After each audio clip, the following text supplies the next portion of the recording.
On commence? Oui. Donc, bienvenue à la 49e vigile mars 2011. Nous sommes le 3 mars. Alors, nous sommes revenus au mois de mars. Ça fait un an.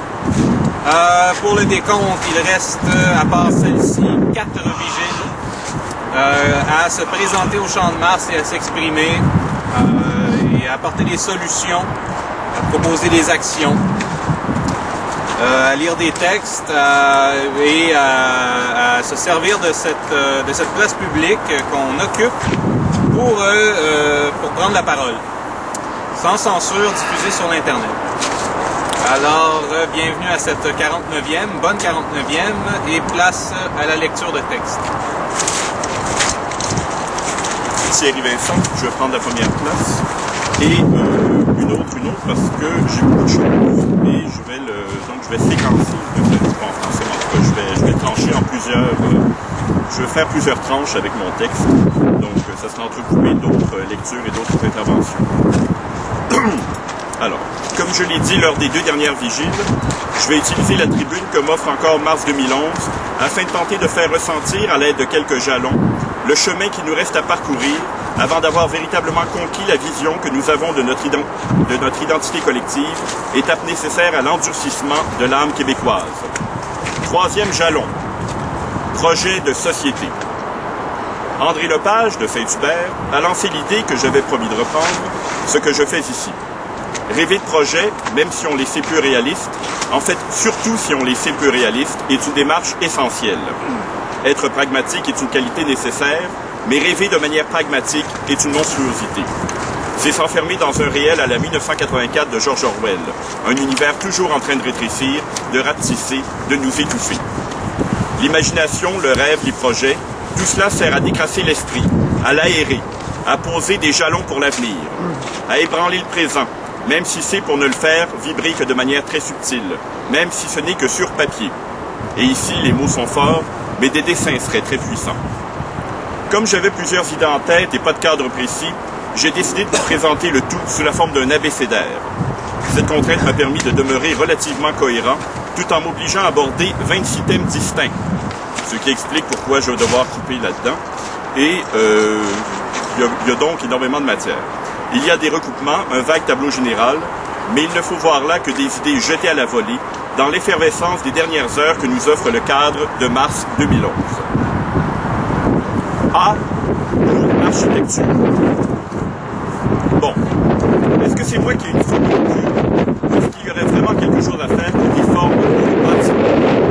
Lâchez-moi un peu les architectes. C'est bien beau les subtiles variations sur le thème de l'entrepôt du poulailler, mais est-ce qu'on pourrait essayer autre chose? Je ne comprends pas que notre architecture soit si peu adaptée à notre environnement. On va reconstruire des maisons à l'identique sur les berges du Richelieu. Il n'y a encore personne qui a pensé à créer des maisons sur pilotis. Je ne comprends pas non plus qu'on ne joue pas un peu avec les formes. On me dira, mais le cube c'est plus simple. On fait ça pour l'économie. L'économie c'est bien beau, mais ça finit par vous atrophier le cerveau. Je suis peut-être le seul, mais moi je l'aime le stade olympique. Je m'ennuie des pavillons d'expo. Ça m'écoeure qu'on soit en train de transformer les stations de mon métro, dont je suis un usager, pas un client, en une série de cases suintantes, agrémentées de tôles ondulées, d'affiches publicitaires criardes et de gardiens de sécurité aux allures patibulaires. Les petits amis qui gèrent une de nos principales voies de communication comme une entreprise à rentabiliser les aiment tellement, leurs petits gants noirs et aux crânes parfois rasés, qu'on dirait bien qu'ils ont décidé de remodeler le décor à leur image. Des bunkers. Au Québec, la préservation, ça n'existe pas. C'est laissons pourrir, rasons, puis remplaçons par quelque chose d'un peu plus cubique, d'un peu moins solide. De toute façon, on commence à comprendre qu'on fait dans l'éphémère, dans la caserne démontable.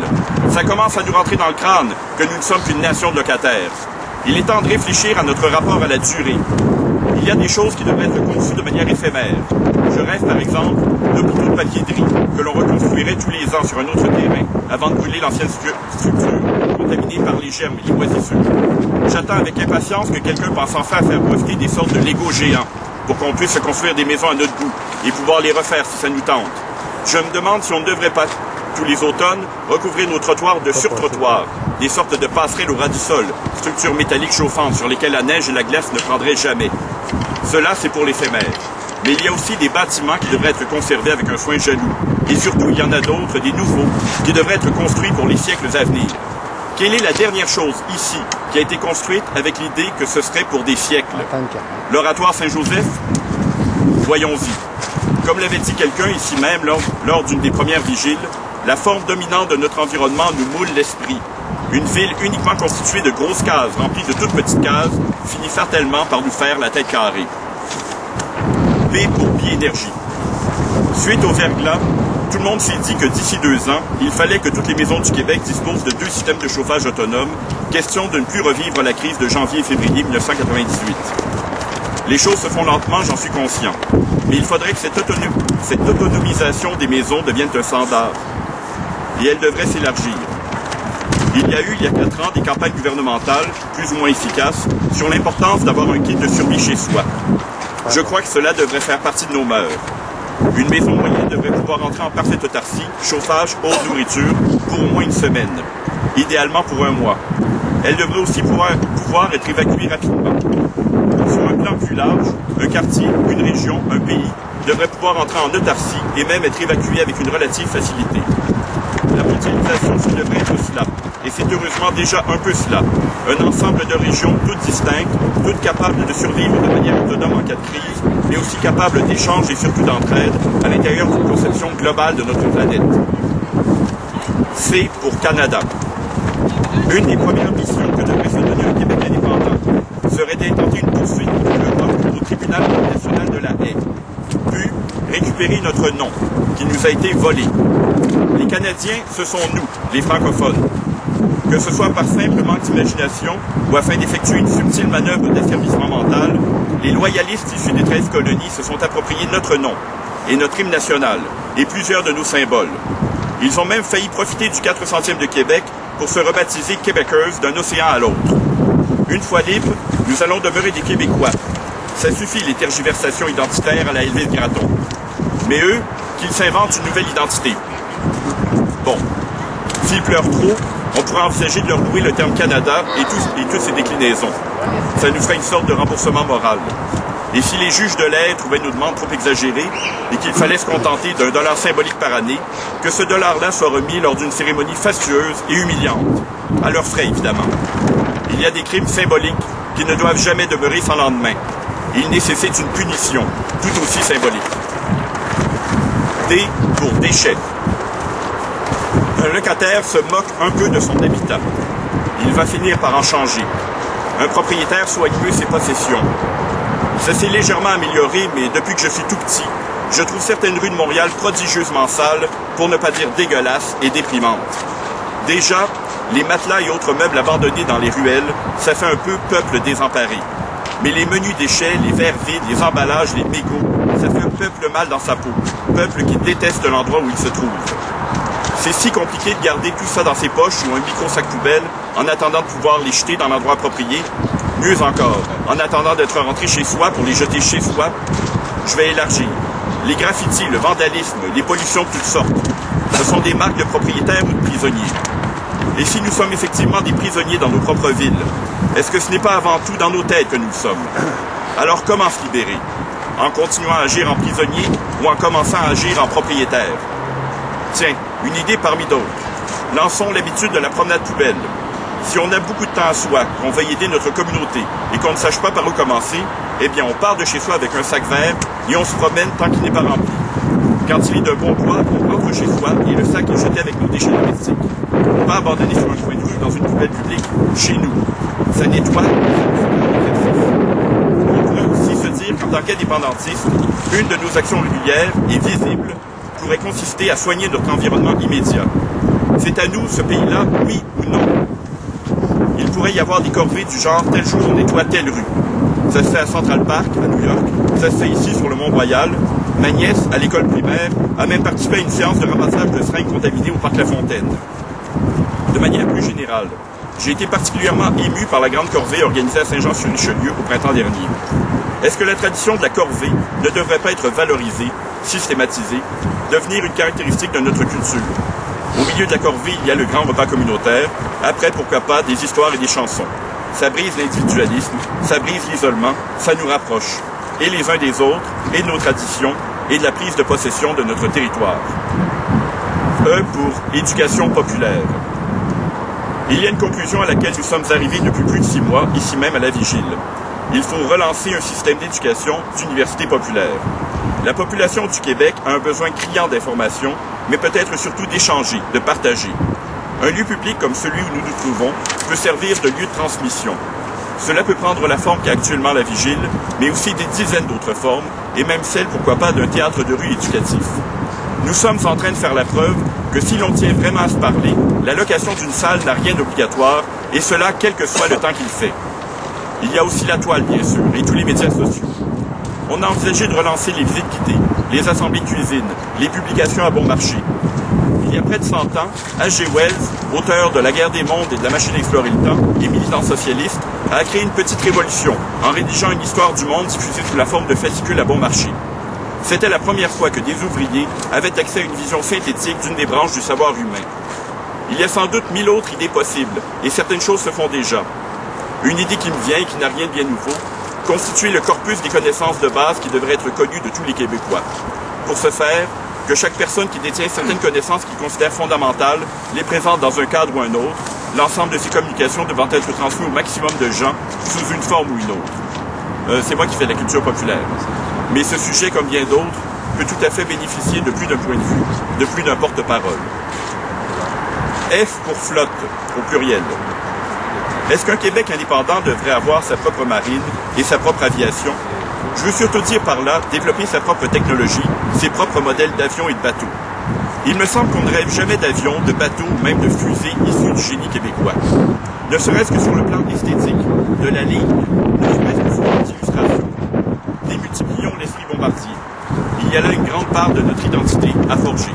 Merci, je reviens plus tard. OK. Il est là avec ton sac. Hey. Charles, apporte ton sac. On va y mettre du poids. Charles! Oui. Mon sac. S'ouvre! Porte ton sac. Non, c'est pas On va le mettre en bas. Serré, Non, mais on va mettre du poids en bas, ça va être correct. Hop là! Comme ça. Avec du poids comme ça. Ça va être Bien. Bon. OK. C'est mon tour.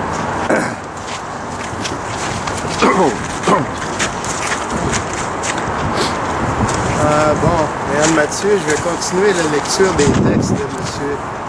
J.R.M. Sauvé. J'ai commencé la semaine dernière. Pour ça, merci à Charles qui s'occupe de mettre les textes chaque semaine sur le site web. Et, ironie du sort, étant donné que le site Cap sur l'indépendance est branché sur le fil de presse de mars 2011, les textes que Charles met sur mars 2011 se retrouvent sur Cap sur l'indépendance qui avait censuré ces textes. Ça a passé par la porte d'en arrière. Je trouve ça là. Juste une explication pourquoi Cap sur l'indépendance avait censuré les textes de M. Sauvé. Parce que il y a là-dedans, il y a une photo. D'abord, c'est parce que ça parle de défense nationale. Donc, ça parle de forces militaires, de forces armées. Et Cap sur l'indépendance, quand ça a été fait, était contrôlé par des gens qui avaient un esprit angélique, et idéaliste, et tout le monde est beau, tout le monde est gentil. Et le Québec n'aura pas besoin de défense nationale une fois indépendant. C'est ridicule. Alors, donc, il y avait aussi, c'est que M. Sauvé fait la promotion là-dedans de la création d'une milice nationale, comme la Suisse, comme avait la Nouvelle-France, comme ont les États-Unis, ça s'appelle la Garde nationale. Et il y avait une photo d'un chasseur québécois avec un fusil. Puis ils ont dit que c'était un guérillero.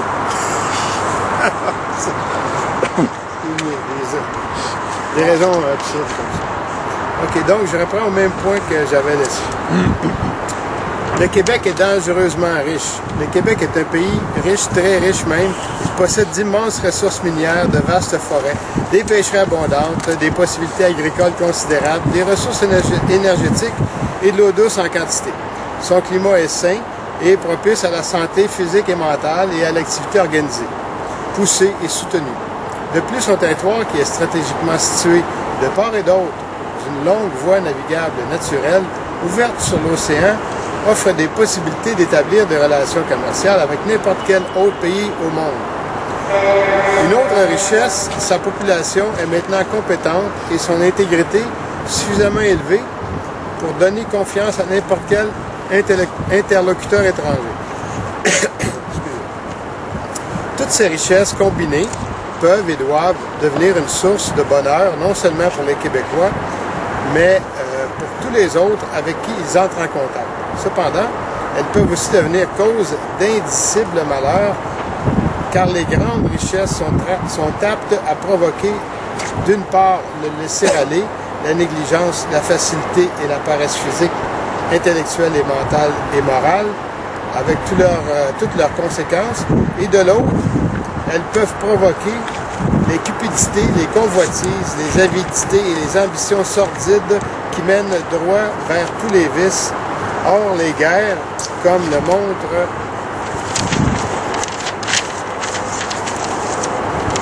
l'expérience, sont précisément causées par l'avidité et l'ambition des uns en face de l'inertie des autres, ce qui finit inévitablement par rompre l'équilibre difficile et délicat sur lequel se maintiennent les sociétés et les institutions.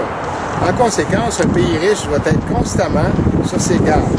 La vigilance est la seule prévention valable et elle ne doit pas cesser un seul instant.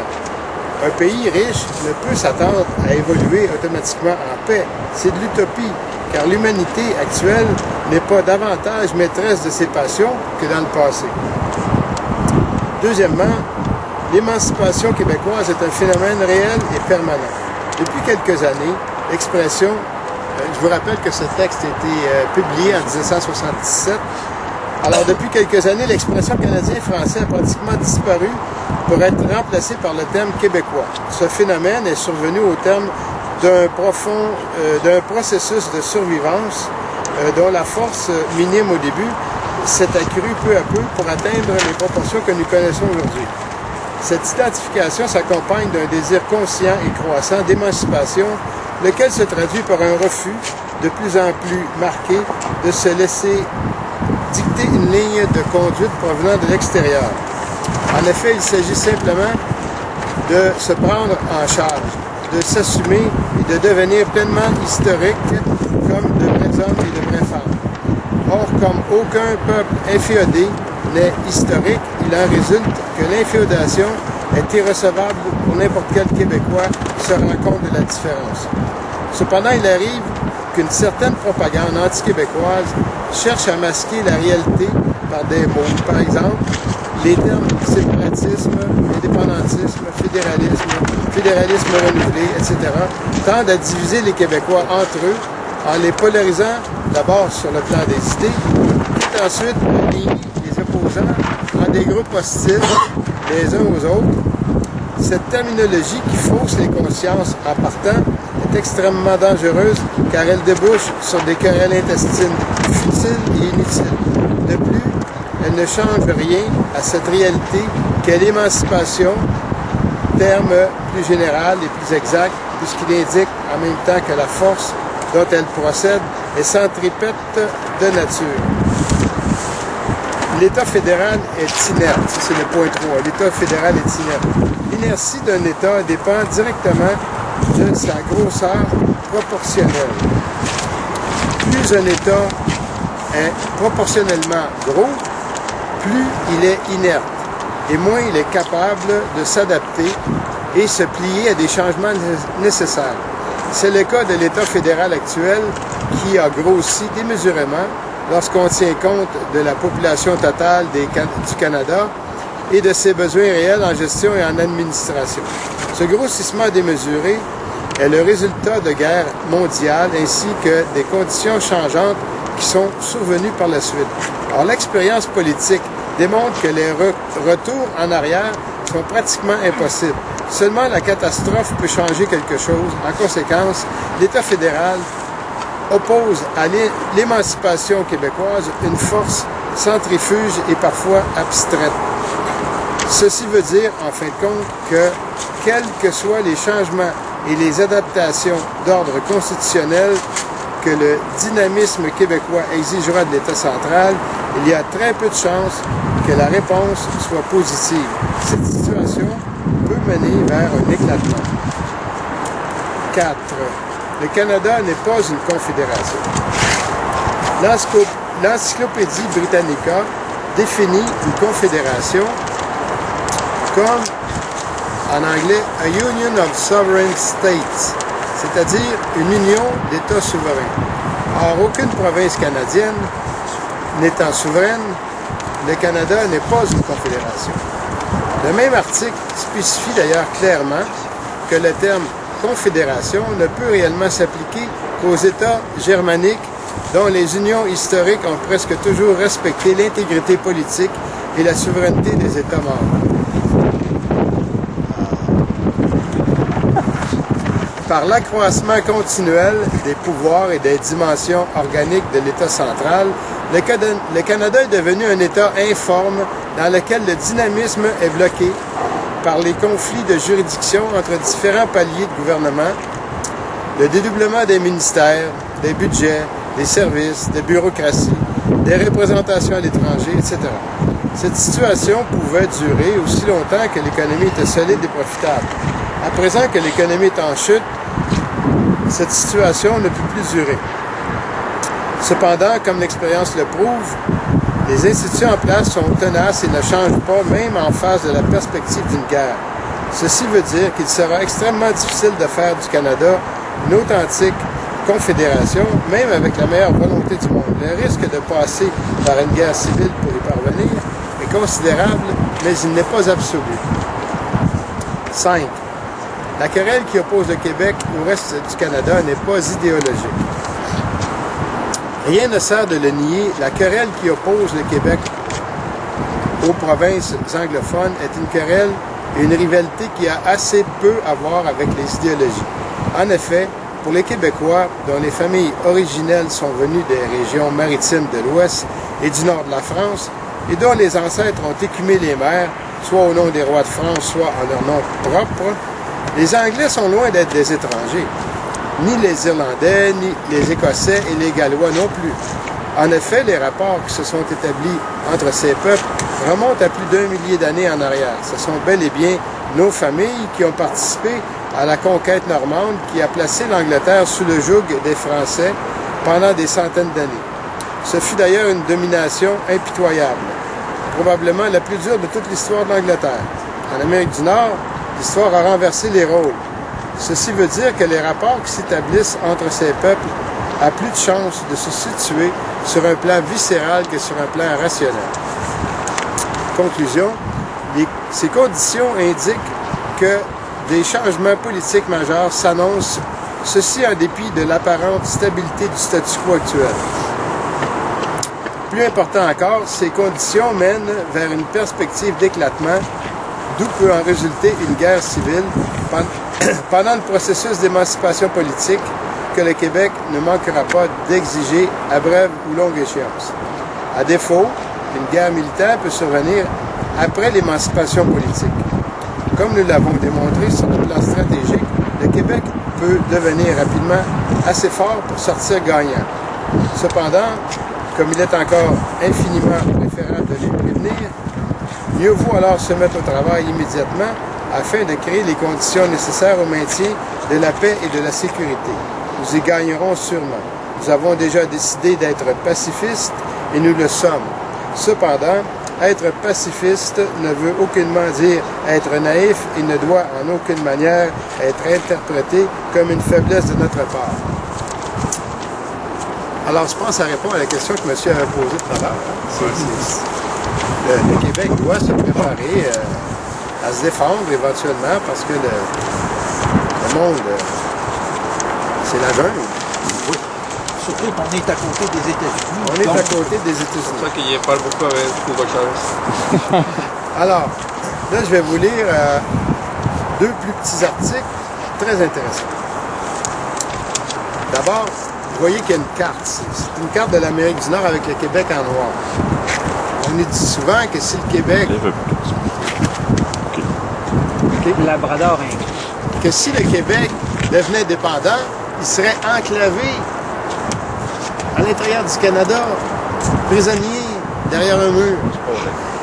Alors, au contraire, le Québec est péninsulaire et périphérique. Un État péninsulaire est évidemment celui dont le territoire occupe une péninsule en marge d'un continent. Un État périphérique est celui dont les centres et les axes de gravitation sont périphériques par rapport à ceux des États voisins. Fait important à noter, l'État périphérique a de bonnes communications avec les États voisins, tout en demeurant relativement isolé. C'est ce qui le distingue d'un État marginal ou isolé. En conséquence, l'État périphérique peut évoluer d'une manière différenciée qui lui est entièrement propre, sans être isolé du reste du monde. D'ailleurs, les communications dont il est doté lui permettent de tirer parti de ce qu'il y a de meilleur chez les autres, sans avoir à s'engager outre mesure. Les États périphériques en viennent souvent à jouer dans le monde un rôle sans proportion avec leur dimension. Et bien, en bien comme en mal. En effet, il s'agit de déterminer toujours, quels sont les facteurs naturels de la force d'un État, force qui n'est pas toujours proportionnelle au nombre de ses habitants, puisque ce chiffre n'en constitue qu'une seule composante. Les États comme l'Espagne, le Danemark, l'Italie et la Suède, qui sont à la fois péninsulaires et périphériques, ont joué au cours de l'histoire un rôle sans proportion avec leurs dimensions. La Hollande, le Portugal, la Mongolie, l'Égypte et les Émirats arabes du Golfe Persique sont périphériques. En effet, l'emplacement périphérique permet à un État de se hisser en position de force en certaines circonstances, quelles que soient ses faiblesses inhérentes. Au contraire, un État central, s'il veut toujours être en position de force, doit être puissant puisqu'il est entouré, vu la tendance fréquente dans les États centraux à vouloir annexer les voisins de la périphérie. Le terme « position de force » ici veut dire pour un État l'aptitude à régler avantageusement ses conflits naturels avec les autres sans être obligé de passer par l'épreuve de force. C'est intéressant ce là parce que si on pense à l'Allemagne, un État entouré, effectivement, à quelques reprises dans leur histoire, ils ont voulu annexer les voisins. Et, on voit vraiment là que c'est le géopoliticien qui commence à nous expliquer des concepts. Et l'autre texte porte sur le même sujet, c'est le Québec est périphérique. Vous avez une carte ici qui n'est pas facile à comprendre, mais je vais vous l'expliquer. C'est ici vous avez les Petits-Princes-Édouard, la Nouvelle-Écosse, le Nouveau-Brunswick, la vallée du Saint-Laurent. Ici vous avez l'État de New York et la ville de New York est à peu près ici. Et cette image-là explique que les Américains, à quelques reprises, ont tenté de s'emparer de la vallée du Saint-Laurent jusqu'à temps qu'ils comprennent qu'ils n'en avaient pas besoin. Parce qu'ils avaient simplement à canaliser la rivière Mohawk, ici, et la rivière Hudson pour communiquer directement avec les Grands Lacs. Les tentatives américaines de s'emparer du Québec se sont arrêtées avec la canalisation de la rivière Hudson et de la rivière Mohawk. Okay? C'est très important ce point-là. Le texte dit « Les centres de gravité québécois sont périphériques. Au Québec, le principal axe de gravitation correspond au noyau de relance et chevauche de part et d'autre du fleuve dans la partie où la navigation est entièrement naturelle. Ajoutons que tout le Saint-Laurent québécois compte près de 1000 milles de rives intérieures qui débouchent directement sur l'océan et sur le reste du monde. Il en résulte d'intéressantes et d'innombrables perspectives.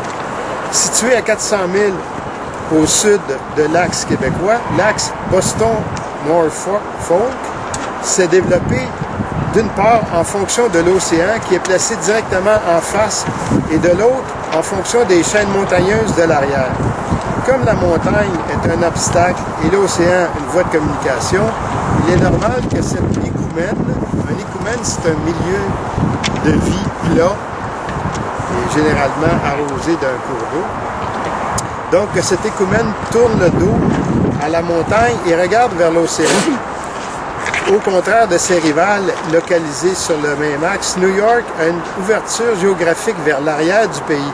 C'est la voie de l'Hudson qui se prolonge naturellement vers le lac Champlain et le Saint-Laurent.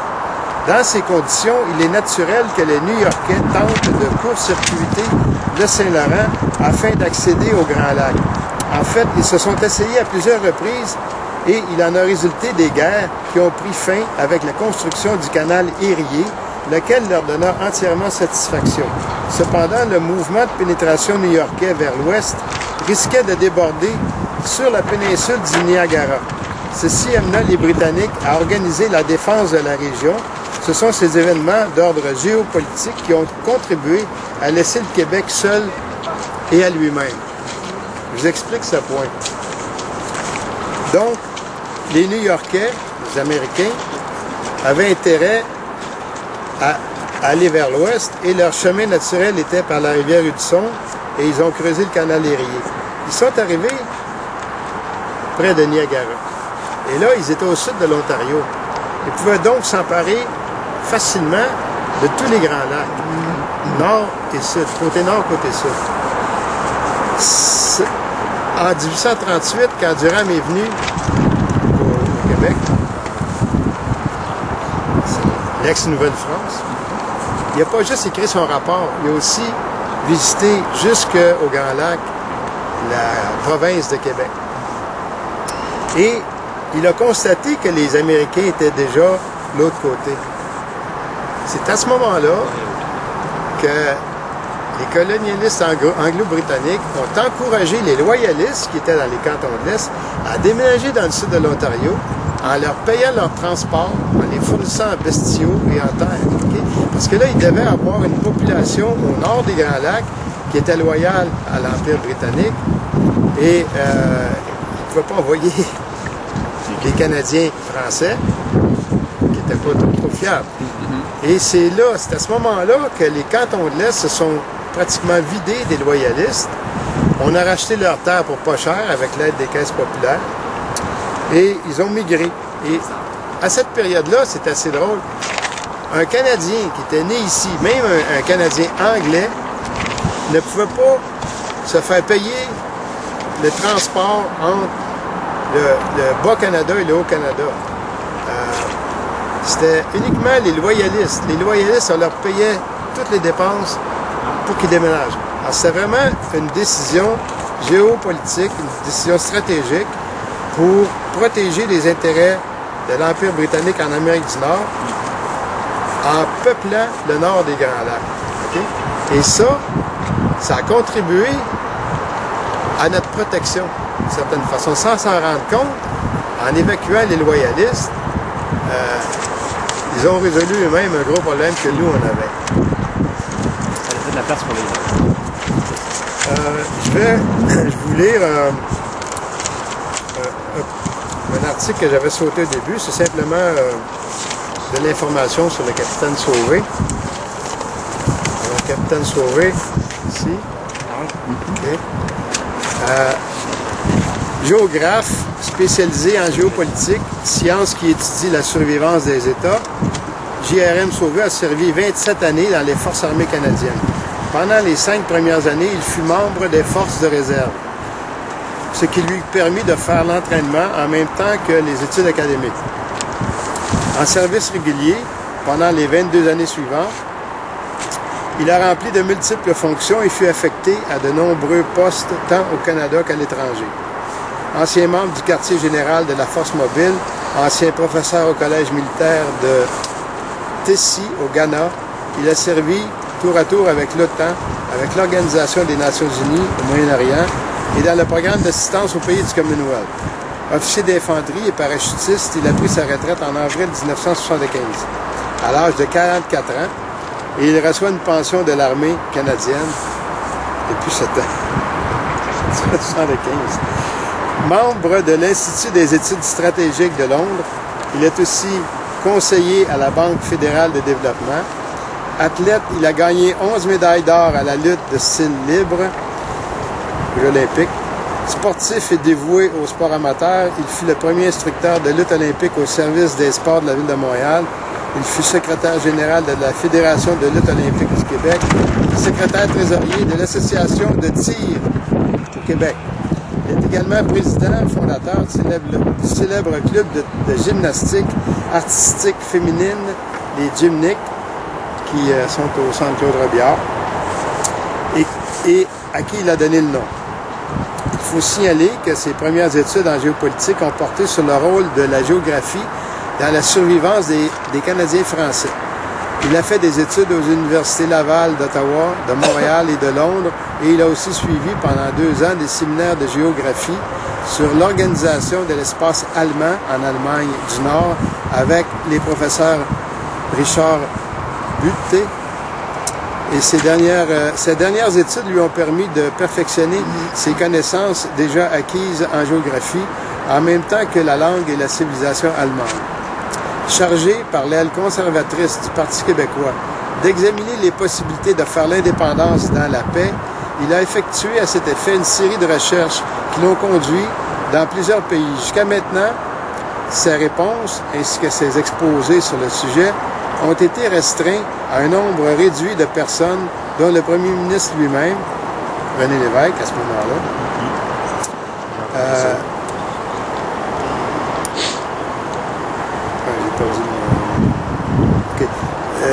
Quelques ministres et députés, ainsi qu'un certain nombre de membres du Parti québécois.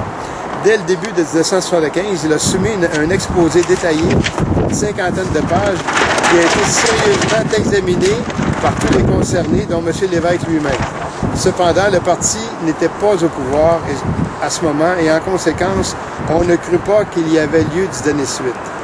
Depuis que le Parti québécois est au pouvoir, la question est revenue quelquefois sur le tapis. Cependant, on a demandé à M. Sauvé de reprendre la plume et de publier à l'intention du grand public un exposé détaillé et illustré sous la forme d'un livre. Ce travail est présentement en train de se faire et en attendant, il nous fait plaisir de reproduire l'exposé du début des années 75. Ce livre-là a été publié un peu plus tard, ça s'appelle « Géopolitique et avenir du Québec ». Vous trouvez ça dans toutes les bibliothèques qui se respectent. Alors, ça complète la première partie.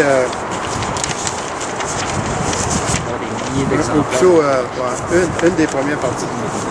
C'est le gars qui est venu à l'UQAM il y a à peu près 1 an ou 2, là, qui parlait que, vu qu'il était dans l'armée, si le référendum de 80 passait, et que l'armée canadienne était prête à contre-attaquer. Ah oui, regarde, M. Sauvé a fait quelque chose dont on doit lui être reconnaissant. C'est que au moment où il était au quartier général de l'armée canadienne à Saint-Hubert, il a réussi à mettre la main sur des plans d'invasion du Québec.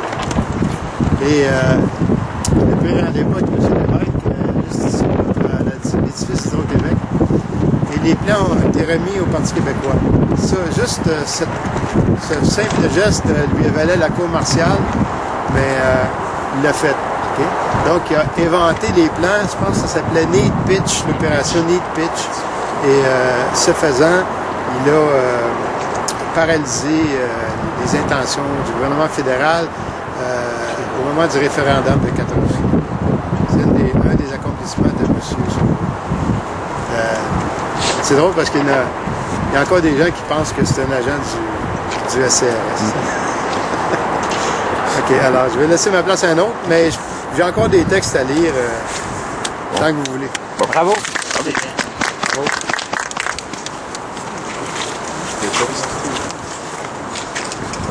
Je me lève au nom de ma dépendance. Je refuserai la convalescence. J'ai besoin qu'on m'aide à garder l'essence. J'ai pas besoin de me faire orienter dans vos sens. Je cherche à gagner le bon sens sans avoir à subir la divergence des émotions des autres sans innocence. J'essaie simplement d'accepter ma cadence. Je suis pas venu sur cette terre pour tolérer vos répugnances, mais simplement dans le but de vaincre l'ignorance. Et j'accepterai au grand jamais d'embarquer dans cette décadence. Le temps est venu de montrer ce que j'en pense. L'amour est qu'une forme d'arrogance, une fausse influence déguisée en dissidence. Acceptons plutôt de se faire confiance avant de se laisser avaler par les finances et de regretter le jour où il n'y aura plus d'autre chance de sortir de cette abstinence.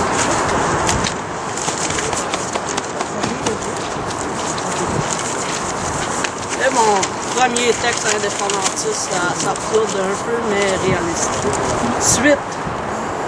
Suite de la vie, suite de la bataille pour mon pays, suite de la bataille pour ma patrie. Je m'engage indépendamment des partisans, pour moi-même, pour d'autres, et pour vivre la paix. Le consensus et le plaisir de nos êtres indépendants pour un pays public en français et pour un clavier qui ne revient pas automatiquement à l'anglais. Pour un pays multiethnique en couleur, la laïcité, c'est ma patrie. La philosophie est ma raison d'être. Rêvons à un regroupement de gens ayant la libre pensée. Des gens meurent pour notre déshonneur. L'on a des dépendances économiques. Créons plutôt que de s'exécuter au nom de ceux qui se foutent de notre nom. Ces exécutants coloniaux, incapables de penser, incapables de raison, car le marché et la consommation nous engloutit. L'on se contrefout des exclus, même si parfois mon discours patriotique semble confus. Il peut porter à confusion. J'aime tous les êtres qui se battent et réclament leur liberté, le droit d'exister, et cela, peu importe leurs origines, en autant qu'ils s'adaptent à notre milieu. Sauvons la langue, persévérons et honorons notre culture. C'est notre vertu. Premier texte pour le pays, mais certainement pas le dernier. Car libre de penser, je rêve à ma liberté. Il faut pouvoir l'exprimer et cesser de se faire gouverner et crosser. Et de se faire citer nos quatre vérités, nos recherches, nos travaux, dicter nos. Quelle confusion, nos est pronom possessif, mais dicter est fait par autrui. What the fuck? Donc autrui dit à nous ce qu'il faut faire. La possession de l'individu appartient à d'autres. Incompréhensible. L'individu est libre de penser, pas d'économie. Les richesses n'appartiennent à personne, et encore moins à ces colonisateurs de 1759. Le partage collectif s'impose. Et comme il est compliqué de bien partager, faisons-le entre nous, entre communautés du Québec, sans crosser et sans scrupules. On peut avoir du pouvoir et restreindre quelque peu l'égalité d'autrui. Mais attention, le pouvoir corrompt. Et c'est pour cela que par compréhension pour soi-même et pour autrui, l'on doit redistribuer les richesses sans corruption et sans péréquation en termes libéral, exploiteurs, mais par compassion pour nos pères qui se sont battus pour notre patrie et ceux qui se battent toujours. On redistribuera que par compassion pour permettre la jouissance de ce petit bonheur ancré dans notre culture.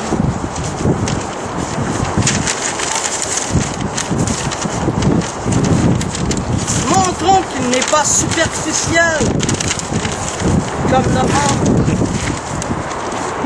Et pour me justifier, maintenant, je vais dire quelque chose d'injustifiable pour faire aller ma folie incroyable, indissociable, soit que le ciel est bleu et il pleut.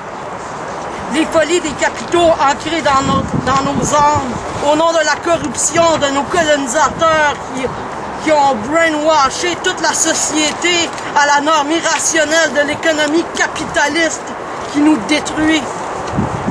Mais cette affirmation n'a-t-elle aucun rapport direct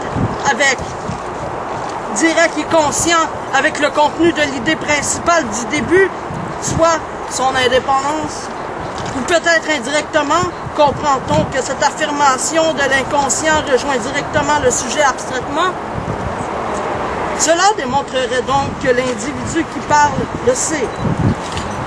Mais qui prouve une indépendance face à mes propres propos? J'en sors une autre. Par le besoin sensé d'exister, l'on peut remarquer là qu'il est fautif de rejeter une affirmation hors sujet. Car jeter la parole de celui qui rêve de son pays, c'est jeter la parole qui finira par répondre aux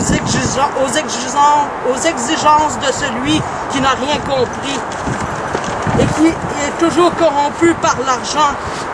Et pire, en anglais, car les Français ne sont présentement improuvables et jetés au nom de ceux qui se disent de la science du New Franglais, corrompus par les britches, et l'on rejette la fausse vertu, bien qu'il n'est pas juste ici de dire n'importe quoi. Je dirais que tel en est pas le cas. Je suis troublé par 1759. Mon âme a tout vu, les violences de l'infatigable animal qui a soif de pouvoir. Disons, c'est assez. L'heure de la révolution a sonné. Coûte que coûte, le pays est à notre portée. Marchons contre les conneries de la souveraineté de nos êtres distincts et n'espérons plus de ceux qui nous ont jamais respectés et réclamons les semences de ce que l'on a semé il y a 400 ans et retournons vivre en harmonie avec les premiers habitants et ceux qui nous acceptaient quand nous vivions en français et en chanson. De notre culture, nous survivrons. C'est ça, une annonce du RAQ. Il va y avoir un blocage lundi à 11h. Je pense que c'est dans le bout d'Hydro-Québec contre la loi 138 pour soutenir les Amérindiens. C'est la route 138. La route 138. La route 138. 138. La route. Pas la loi, la route. Parce que c'est Oui, sur la voie. En tout cas, bravo.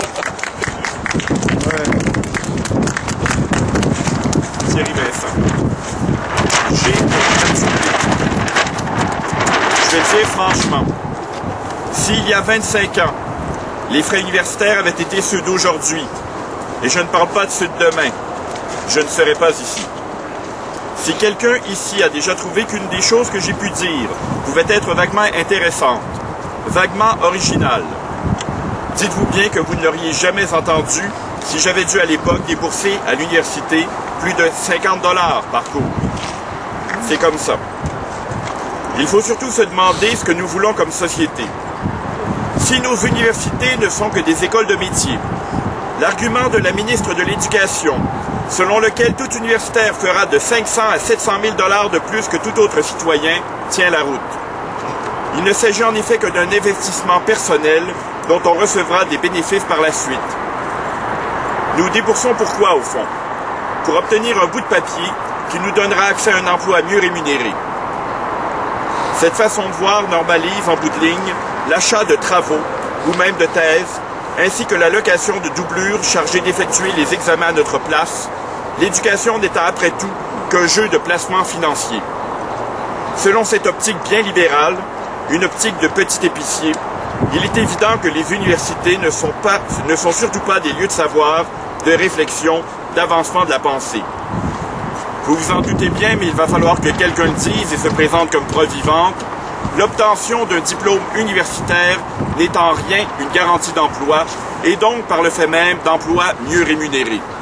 Ce sont d'autres qualités qui permettent d'accéder au marché du travail et de faire son chemin dans n'importe quelle hiérarchie. On peut, par exemple, devenir sénateur sans savoir lire. Et pourquoi pas? C'est une preuve de très grande débrouillardise. Mais la débrouillardise n'a rien à voir avec le développement de la pensée intellectuelle. Une société normale est constituée de toutes sortes de gens. Certaines de ces personnes consacrent leur vie à la gestion, d'autres à la prière, d'autres à l'invention, d'autres à la sauvegarde physique ou mentale de leurs semblables, d'autres à l'apport en produits de consommation, d'autres à la confection, à la construction, à l'entretien de tout ce qui nous entoure, d'autres à la transmission d'informations, au transport de biens et de personnes, et d'autres à la réflexion, parfois très éthérée. Toutes ces sortes de gens sont les éléments d'un organisme global qu'on appelle une société. Toutes s'épaulent et se complètent. Aucune n'est inutile. À moins que notre rêve soit celui d'une société boiteuse, manchotte, aveugle ou sourde. Mettre dos à dos différents éléments de notre société en présentant les universitaires comme des bien nantis, vivant sur le dos des travailleurs, comme le fait actuellement la ministre de l'Éducation, ce n'est pas de la caricature, ce n'est pas du cynisme, c'est de l'obscurantisme. Dites-vous bien une chose, dans notre société actuelle, l'argent et la connaissance ne vont pas de pair. Sans aller jusqu'à dire qu'ils sont antinomiques, je peux affirmer qu'ils s'opposent très souvent, la logique de la connaissance entrant presque toujours en contradiction avec celle de l'argent et vice-versa. Dans certains domaines, comme pour la santé, comme pour le transport en commun, la seule véritable fonction de frais, et surtout de leur hausse, consiste à filtrer les individus qui vont bénéficier de ce qui devrait impérativement être donné à tous. H pour hockey. André Lepage de Saint-Hubert a déjà amené ici l'idée de tourner le dos à la Ligue de hockey professionnelle, dont les équipes n'ont plus aucune attache dans les villes qui abritent leurs forums, centres et autres amphithéâtres. Disons-le carrément.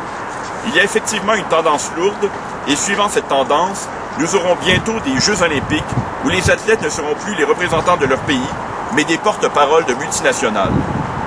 Il y a là une violente déconnexion identitaire et une autre preuve qu'on nous transforme en purs et simples consommateurs. Reconquérons le hockey comme sport de ruelle, d'entrée de garage et de patinoire extérieure. En fait, reconquérons l'hiver et tous les sports extrêmes qui l'accompagnent, de la planche à neige acrobatique à la marche sur trottoir glissant. Occuper la rue, c'est ça aussi. Comme le disait une ancienne publicité, bien joué dehors. Ouais, mais le facteur vent. Hein? Avec le facteur vent aussi. I pour il. Au début des années 1980, Marcel Léger, alors ministre du Tourisme au gouvernement Lévesque, avait lancé l'idée que le Québec achète les îles Turks et Caïcos dans les Caraïbes, de manière à créer une colonie québécoise, évidemment totalement francophone, qui puisse récupérer une partie de l'argent perdu en Floride. Charles, t'es content d'apprendre ça? Quoi? Hein? Quoi? T'es content d'apprendre ça? Quoi? Qu'il y avait un projet d'acheter des villes dans les Caraïbes. Ah oui, Donc, oui, les oui, Québécois, super content. Oui, non, écoute, c'est parfait, c'est ça qu'il faut. Non, mais comment qu'il appelle pas la Guadeloupe? Oui, la Guadeloupe, c'est au français, c'est ça? Oui, Ouais. mais c'est français. Mais c'est Ça, bon, ouais, nous autres aussi, là, faudrait. Donc, il y a des gens sur ces îles-là. Ce qui fait que ce geste aurait vraiment été colonial, malheureusement. L'idée n'a de toute façon pas été retenue. Mais il doit bien exister quelque part de petites îles appartenant à des milliardaires et que personne ne revendique. Ou alors, il y a toujours des partenariats possibles, avec Haïti par exemple, ou la Guadeloupe. Ou alors, tant qu'à arriver de construire nos propres avions, bateaux et fusées, achetons une zone maritime dans les Caraïbes et construisons-y un méga-giga hyper-paquebot stationnaire, une île flottante artificielle bordée d'immenses bassins remplis de sable, formant un faux bord de mer à eau peu profonde. Tout ça pour dire, sortir le maximum de Québécois de Floride, est-ce que c'est une idée à creuser? J pour jouet. Celui qui contrôle le marché des jouets, moule et forme les esprits des enfants qui les utilisent. À cet âge, pensée et émotion sont si intimement liées que l'on pourrait presque dire que les jouets font de l'âme de ceux qui les manipulent. Quelqu'un qui, pendant 5 ans, aurait le monopole du marché du jouet sur tout un territoire, pourrait forger de manière fondamentale une génération entière. Quelqu'un qui détiendrait ce monopole pendant 10 ans pourrait entièrement réorienter les objectifs d'une population, surtout si les bébés étaient nombreux. Mais le marché du jouet doit suivre ses adeptes tout au long de leur vie. Il doit sans cesse souffler sur la braise, s'adaptant à l'aide d'autres jouets plus sophistiqués. Une campagne iconographique tapissant les lieux publics aide à entretenir la flamme, à maintenir l'intérêt, la suggestion à certains codes, à une certaine vision du monde. K pour kitsch. Au risque de passer pour un nostalgique, je m'ennuie du Madrid. Du motel Canada sur le boulevard Tachereau avec ses horribles décorations de Noël, du restaurant Benz qui a bien failli avoir 100 ans. Je tremble à la pensée de voir disparaître la grosse orange julep, ou les cinéparcs, ou Schwartz. Je veux qu'on ressuscite ces merveilleuses naïvetés à grand déploiement qu'était le musée de tir de Montréal, avec ses reproductions de martyrs chrétiens sous les Romains ou les Iroquois, le parc Belmont, avec cette femme en cage qui se transforma en gorille, toute cette littérature québécoise en fascicules qu'on trouvait un peu partout. J'ai surtout envie de voir revenir une certaine excentricité dans les attitudes, les vêtements, sur les façades. Sur la rue Hutchison, je crois, pas très loin de Sherbrooke, il y a quelqu'un qui a décoré la plate-bande de son bloc appartement en la transformant en maquette de paysage, agrémentée de petits dinosaures en plastique. J'adore ça. Amenez-en des flamants roses, des madones, des petits lions en pierre. Organisez, modifiez, bricolez, recréez votre espace, contrôlez-le, exprimez-vous, proposez-nous, faites-nous sourire. Oui, c'est souvent laid, et ce l'est quand c'est fait sans aucune imagination, en imitant le voisin. Mais c'est infiniment moins laid que des murs gris et uniformes. Et c'est le b.a.-ba de la créativité, des joies simples, de l'indépendance. Elle pour liberté. Je l'ai déjà dit ici, je vais le répéter. Nous, Québécois, sommes des dominants dominés. Les Anglais nous ont conquis il y a plus de 250 ans. Ils nous dominent. Cela, malgré les dénégations schizophrènes de plusieurs, est un fait. Malgré d'autres dénégations tout aussi schizophrènes, voici un autre fait. 500 ans, 1000 ans, 10 000 ans avant Christophe Colomb, il y avait des gens ici, aux Amériques. Ils occupaient la totalité des 2 continents, du pôle Nord à la Terre de Feu. Les chercheurs estiment qu'au moment où les premiers Européens ont entrepris la colonisation des Amériques, il devait y exister plus de 2000 langues autochtones. Comme plusieurs nations partagent la même langue, tentez d'imaginer maintenant le nombre de nations, autonomes et distinctes, que cela représente, chacune avec sa culture, son histoire, ses valeurs, ses modes de vie, son territoire. Tous les territoires se touchaient. Il n'y avait pas ou très peu de zones inoccupées. Beaucoup de ces nations aujourd'hui existent toujours. Mais vous imaginez bien qu'elles sont en miettes. Et vous vous imaginez bien qu'elles ne se sont pas réduites en miettes toutes seules. Et vous vous imaginez bien que l'effort de colonisation, de tassage entrepris par nos ancêtres ne s'est jamais interrompu, qu'il est toujours en marche aujourd'hui, même s'il est de manière plus automatique, moins consciente, utilisant justement notre inconscience comme arme d'éradication finale. On peut s'amuser à tout mettre sur le dos des Anglais, mais ce serait nier que la France était un empire colonial tout aussi agressif que l'Empire britannique. Ce serait nier l'histoire, et surtout le futur. Qu'arrivera-t-il aux Abénakis, aux Algonquins, aux Atikamekw, aux Cris, aux Hurons-Wendat, aux Inuits, aux Inuits, aux Malécites, aux Micmacs, aux Mohawks, aux Naskapi, au lendemain de l'indépendance? Est-ce que c'est à ce moment-là, et à ce moment-là seulement qu'il faudra penser à eux? Il est temps de prendre conscience du fait que, depuis l'instauration de l'habitation à Québec en 1608, nous dominons, écrasons, exploitons les Autochtones de l'actuel territoire du Québec, que ce soit sciemment ou par ignorance. Et il y a des cas où l'ignorance n'est en rien garante de l'innocence. Notre premier geste de libération doit consister à nous libérer nous-mêmes de notre rôle de dominateur. Et la première étape, c'est évidemment d'en prendre conscience. Nous avons la chance inouïe d'être à la fois des esclaves et des esclavagistes. Nous pouvons voir les 2 côtés de la médaille, la totalité du mécanisme. Ne vous demandez plus comment les Anglais perçoivent nos revendications, comment ils peuvent se permettre de nous écraser et continuer à dormir la nuit. Regardez comment nous percevons les revendications autochtones, puis changez les noms. Ne vous demandez plus ce que les Autochtones ressentent face à nous. Regardez comment nous percevons les Anglais, avec toutes les ambivalences allant de la haine pure à l'admiration béate que l'on peut rencontrer lorsqu'on envisage la population québécoise dans son ensemble, puis changez les noms. Prenez toutes les fractures, tous les freins, tous les désespoirs de notre société, puis multipliez-les par 10, par 100, et vous commencerez à ressentir ce que nous imposons aux Autochtones. Vous percevrez la source de leur misère, de leurs problèmes sociaux, de leur sentiment d'impuissance. Il y a 2 manières de se battre pour la liberté, la juste et l'injuste. L'injuste, c'est détruire l'impérialisme qui nous domine pour imposer le nôtre à sa place. C'est devenir pareil à nos oppresseurs. C'est voir la liberté en avare. C'est être séraphin. C'est être américain. En définitive, c'est être Big Brother. La juste, c'est de se battre non pas pour notre liberté, mais pour la liberté. La liberté en tant que valeur. La liberté pour tous. Non, L'indépendance du Québec ne peut pas se faire à n'importe quel prix.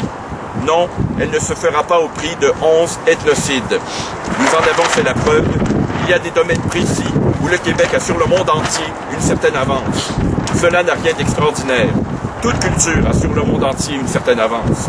Chacun y apporte quelque chose. C'est ce qui fait la richesse de l'esprit humain. Voilà pourquoi toute culture est essentielle.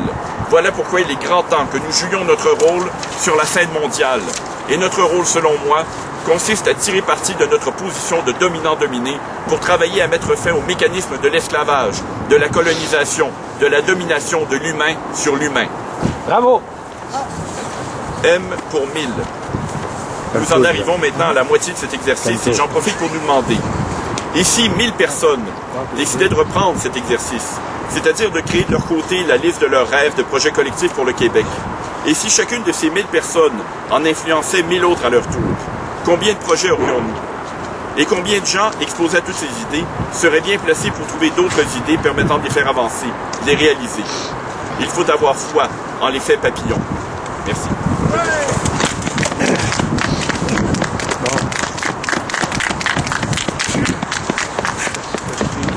Bravo!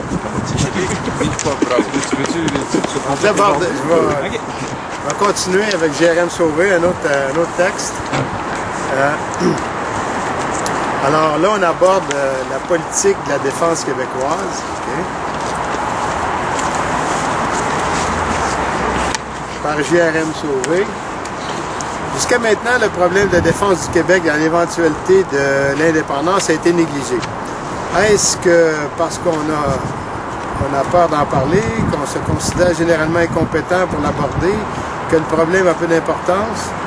Il y a beaucoup de pacifistes et de sentimentaux dans les rangs indépendantistes québécois qui rêvent d'un Québec sans armée. À l'exemple d'un Shangri-La euphorique dans lequel les redoutables passions humaines seraient à jamais disparues. Bien entendu, il y a dans le monde des États qui n'ont pas d'armée, comme le Costa Rica, par exemple. Ce pays est situé dans un endroit du monde qui ne pose aucun problème stratégique, ni à lui-même ni aux autres. Il ne possède aucun minerai stratégique. Il ne vend que des produits agricoles. Or, il n'y a jamais eu de guerre dans le monde pour une question de nourriture. Ceux qui font la guerre sont déjà suffisamment nourris pour être en mesure de se battre. Quand tu as faim, tu ne pars pas en guerre. Car il faut d'abord avoir de quoi manger pour faire la guerre, si paradoxal que cela paraisse. Ceux qui n'ont rien à manger, ne font pas la guerre. Ils en sont incapables et ils meurent simplement de faim. Je dis même plus, il faut être mieux nourri que la moyenne pour faire la guerre. Car la dépense d'énergie est énorme. Dans le cas du Costa Rica, ce pays est géographiquement placé de manière à ne pas entrer en conflit avec personne d'autre. Et le plus important, il ne possède aucun minerai stratégique, donc il peut espérer vivre en paix sans avoir besoin de s'équiper d'une armée. À l'autre extrême, un tout petit pays sans défense, comme la Mauritanie, mais qui possède de grandes quantités de minerais de fer, se trouve plongé dans des conflits, des confrontations et une guerre qui risque de le mutiler. Le Québec, pour sa part, n'est aucunement en position pour que nous puissions nous permettre d'entretenir des rêves utopiques comme font ces intellectuels livresques qui spéculent en dehors du temps et de l'espace. Le peuple québécois a les pieds sur terre, le sait bien, tout comme il sait que l'indépendance s'en vient à grands pas. Aussi, il commence à s'inquiéter du problème de la défense et il pose des questions. Dans l'éventualité de l'indépendance, il n'y a aucune illusion à se faire. Les conflits qui tournent en guerre vont surgir entre le Québec et le reste du Canada. Bien entendu, il est préférable d'éviter l'affrontement armé.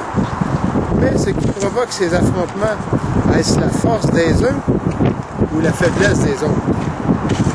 Il est possible de décourager d'avance une intervention armée de la part d'un adversaire en cas de conflit.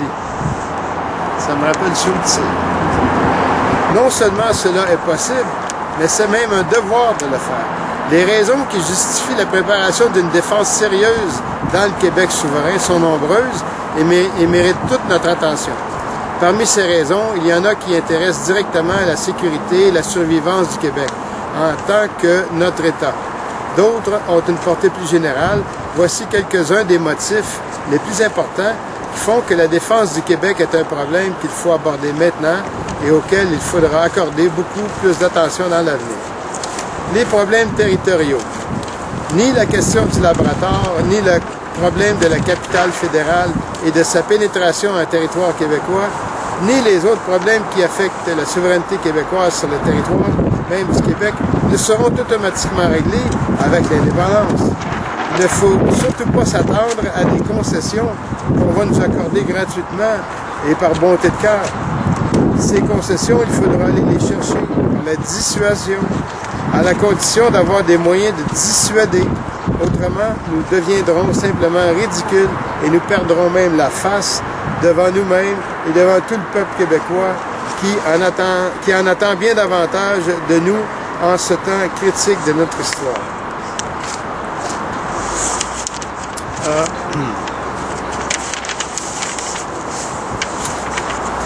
Les conséquences imprévisibles du dégagement de la Confédération.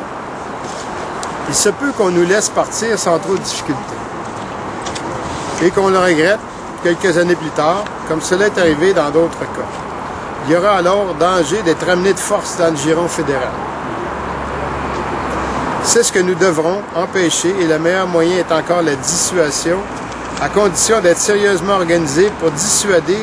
Autrement, nous ferons simplement rire de nous. Ce sera alors un jeu d'enfant pour l'adversaire de nous tuer, moralement, avant de nous laisser sombrer dans la dégradation. Nos préparatifs de défense, il ne faudra pas faire semblant de les faire. Ils devront être réels et poussés jusqu'à la limite des possibilités. C'est le prix qu'il faut payer pour la dissuasion et la paix qui en résulte, et ce prix n'est jamais trop élevé puisque l'effort que nous ferons pour notre défense nous profitera de d'autres manières.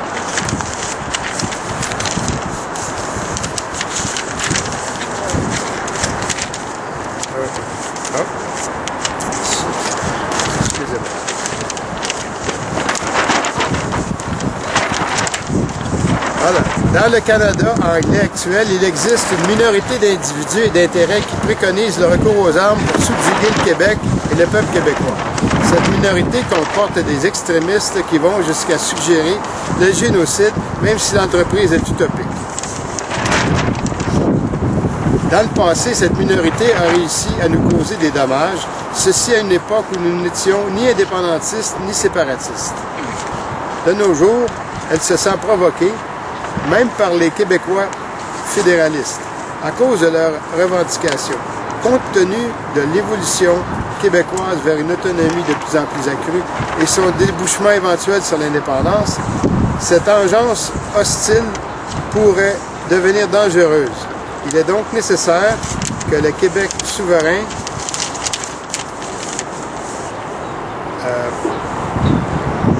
prenne des mesures pour se protéger et se donne des moyens propres à dissuader cet ennemi. Non seulement avant que son potentiel s'accroisse, mais avant même qu'il ne pose le premier acte belliqueux. Cet ennemi doit savoir à l'avance, avec preuve à l'appui, qu'il est absolument inutile même de penser à utiliser la violence armée pour nous briser les chaînes et nous faire plier. C'est un cas où prévenir vaut mieux que guérir. Il n'est aucunement nécessaire que le Québec devienne une autre Irlande et de penser que cela ne peut pas nous arriver est de l'inconscience. Une guerre civile est possible à l'heure actuelle. Même si nous restons dans la Confédération et renonçons à faire l'indépendance. Un tel malheur peut et doit être prévenu car la guerre civile provoque des rancunes qui durent jusqu'à 10 générations et même davantage. Les cicatrices sont très lentes à guérir et le pays risque de rétrograder pendant des centaines d'années. La prévention est possible et nous devons agir dans ce sens. Le Québec est un pays qui est stratégiquement localisé et qui, de plus, possède d'immenses richesses naturelles aptes à faire le bonheur de ses habitants, mais aptes également à provoquer les intérêts mesquins, la cupidité, l'envie, les convoitises, les dissensions, les querelles, les conflits insolubles et finalement les guerres. Ces troubles peuvent venir de l'intérieur et être aussi provoqué de l'extérieur. Il faut prendre des mesures à garder les passions de puissance et de possession sous contrôle sans pour autant brimer la liberté de qui que ce soit. Les Nations Unies vont continuer pendant longtemps à avoir besoin de troupes pour le maintien de la paix dans les régions troublées du monde. En tant que pays indépendant de taille moyenne et avec des dispositions pour la neutralité, ces dispositions sont déjà présentes et vont certainement s'accentuer avec l'indépendance. On s'attendra à une contribution de la part du Québec. Cette contribution sera au moins égale à celle que le Québec doit déjà fournir par l'entremise du ministère fédéral de la Défense. Or, on n'envoie pas n'importe qui dans un service de ce genre. Il faut des troupes instruites, avisées, responsables et impartiales. Cela ne s'improvise pas. Un programme de formation satisfaisant exige beaucoup de continuité. Pour employer une expression militaire courante, les troupes et leurs cadres doivent avoir de l'école, en même temps que de la pratique. La question est sérieuse et mérite toute notre attention. Ces considérations nous font entrevoir le fait que le Québec souverain aura à relever en matière de défense un défi qui pose déjà ses exigences. Pour parvenir à les satisfaire, il devra sans doute produire un effort assez rapproché de sa participation actuelle à la défense du Canada. Cependant, il n'est pas nécessaire que cette dépense constitue une perte sèche et stérile. Au contraire, il est possible que ces investissements soient profitables à plus d'un point de vue. Voici comment les dépenses effectuées pour la défense peuvent être bénéfiques.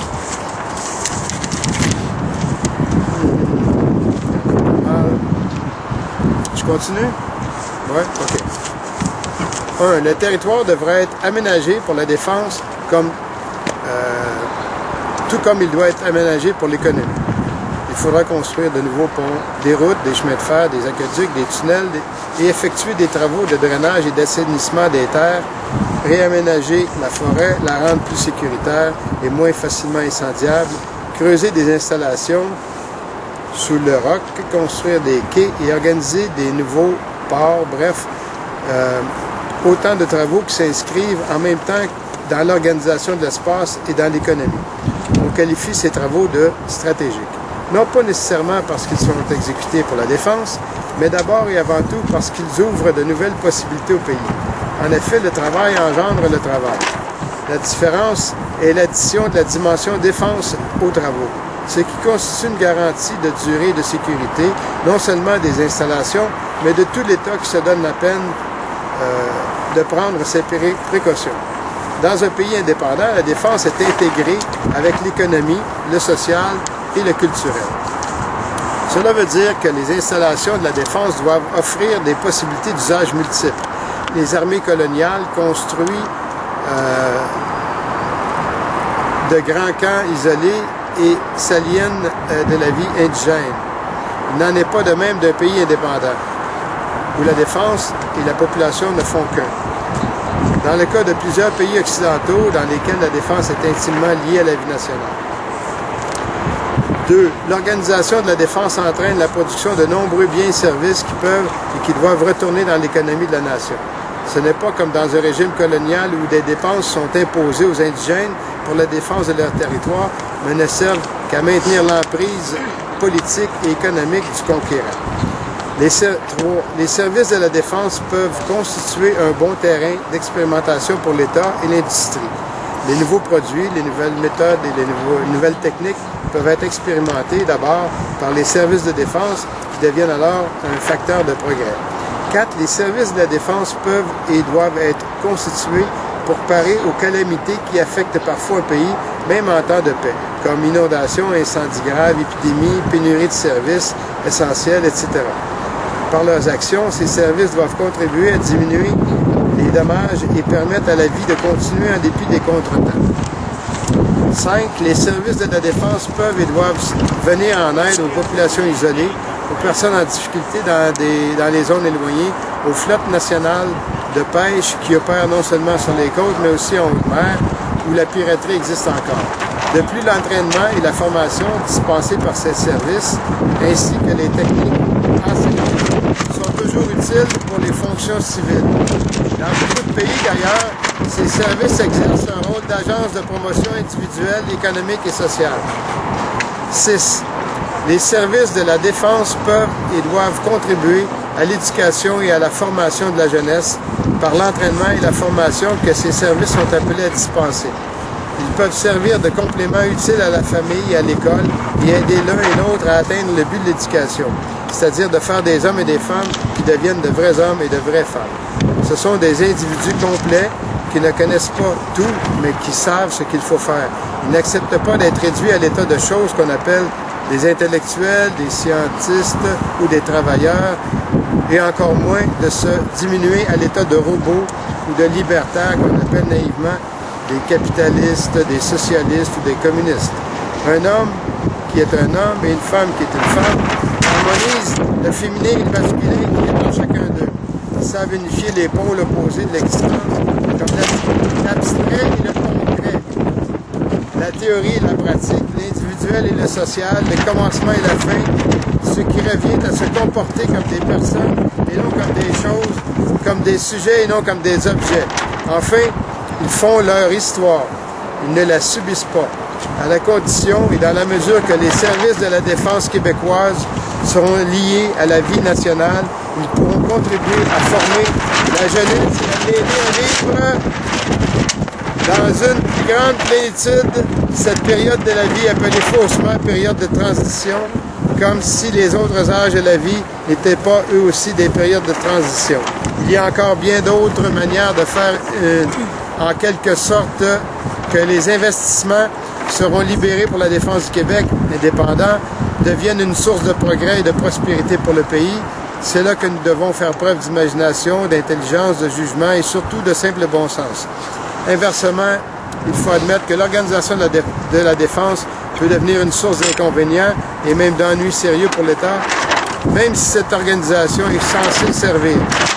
Parmi ces dangers inhérents à la possession par un État de services de défense armée, on peut en mentionner, il y en a plusieurs qui sont mentionnés, je vais continuer la prochaine fois.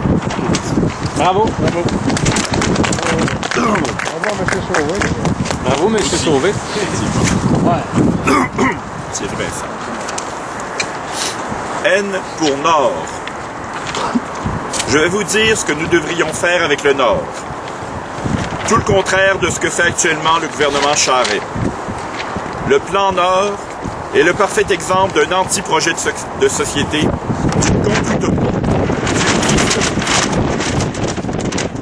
Je vais le résumer en 3 mots. Faire, improviser. De ces 3 mots, le plus dramatique est le 3e, improviser. Si Jean Charest avait été quelqu'un de profond et de réfléchi, il aurait mis tous ses efforts, consacré le reste de son mandat à élaborer sur le papier, dans ses moindres détails, son fameux plan Nord. C'est cela qu'il nous aurait transmis, qu'il aurait légué au gouvernement suivant, aux générations futures. C'est cela qui lui aurait accordé une place dans nos livres d'histoire. C'est cela qui aurait fait de lui un bâtisseur.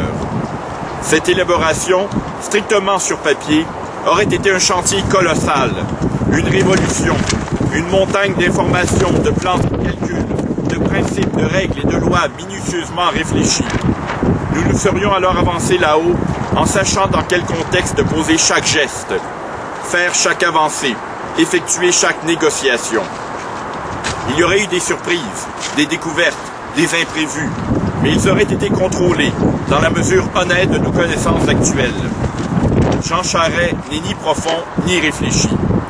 Il est le premier ministre que l'on mérite. Un individu superficiel, incapable de penser à long terme, trop pressé. Je ne ferai pas ici le compte du nombre d'effets dominos créés par le plan Nord. Effets dominos menant très rapidement à des catastrophes économiques, humaines, sociales, culturelles, écologiques. Je ne le ferai pas tout simplement parce que je ne les connais pas tous. Et que ceux que je connais sont tout simplement trop nombreux. Mais savez-vous, par exemple, que selon le plan actuel, le Québec doit développer le Nord en tenant compte des aspects économiques, humains et écologiques, dans cet ordre, que l'économique a priorité sur l'humain et l'humain sur l'écologique, que d'ici 5 ans, on commencera à s'inquiéter des impacts humains et d'ici 10 ans, des impacts écologiques, que l'on considère que d'ici 20 ans, ces 3 aspects vont finir par s'équilibrer de manière naturelle, un peu sans doute comme la loi de régulation des marchés, Savez-vous que si ce gouvernement n'a plus les effectifs pour surveiller les firmes d'ingénierie qui sévissent dans les grandes régions de Montréal, Trois-Rivières et Québec, il en a encore moins pour aller ne serait-ce que jeter un coup d'œil sur tout ce que peuvent faire les minières au nord de cette île? Savez-vous que la flambée des salaires créés par les compagnies minières est en train de déséquilibrer l'économie de la Côte-Nord?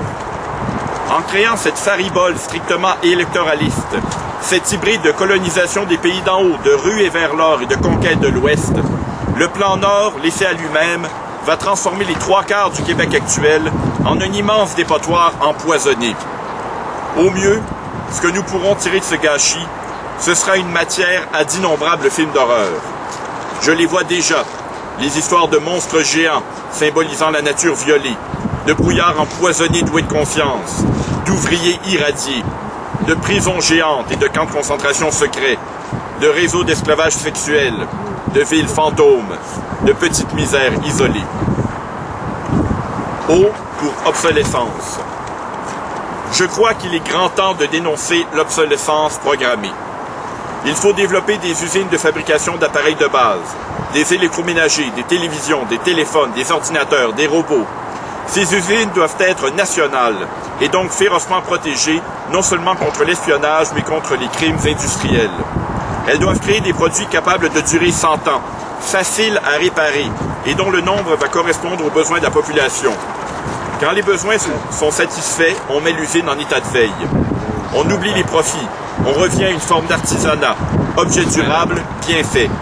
Fini tous ces objets fragiles qu'on achète à prix de fou et qu'on doit remplacer aux 6 mois. Est-ce que la mise au jour d'un ordinateur nous oblige à le jeter à la poubelle? Vous n'aimez plus la couleur? Comment faisaient vos ancêtres qui se transmettaient des meubles pendant des siècles? Mieux encore, vous voulez vraiment devenir écologique? Eh bien que chaque foyer se procure un certain nombre de contenants en acier inoxydable, aux formes qui peuvent être jolies, un autre produit de nos usines nationales. Puis, transformons les supermarchés. Au lieu d'étagères bourrées de contenants en plastique ou en carton, il y aura d'immenses séries de robinets.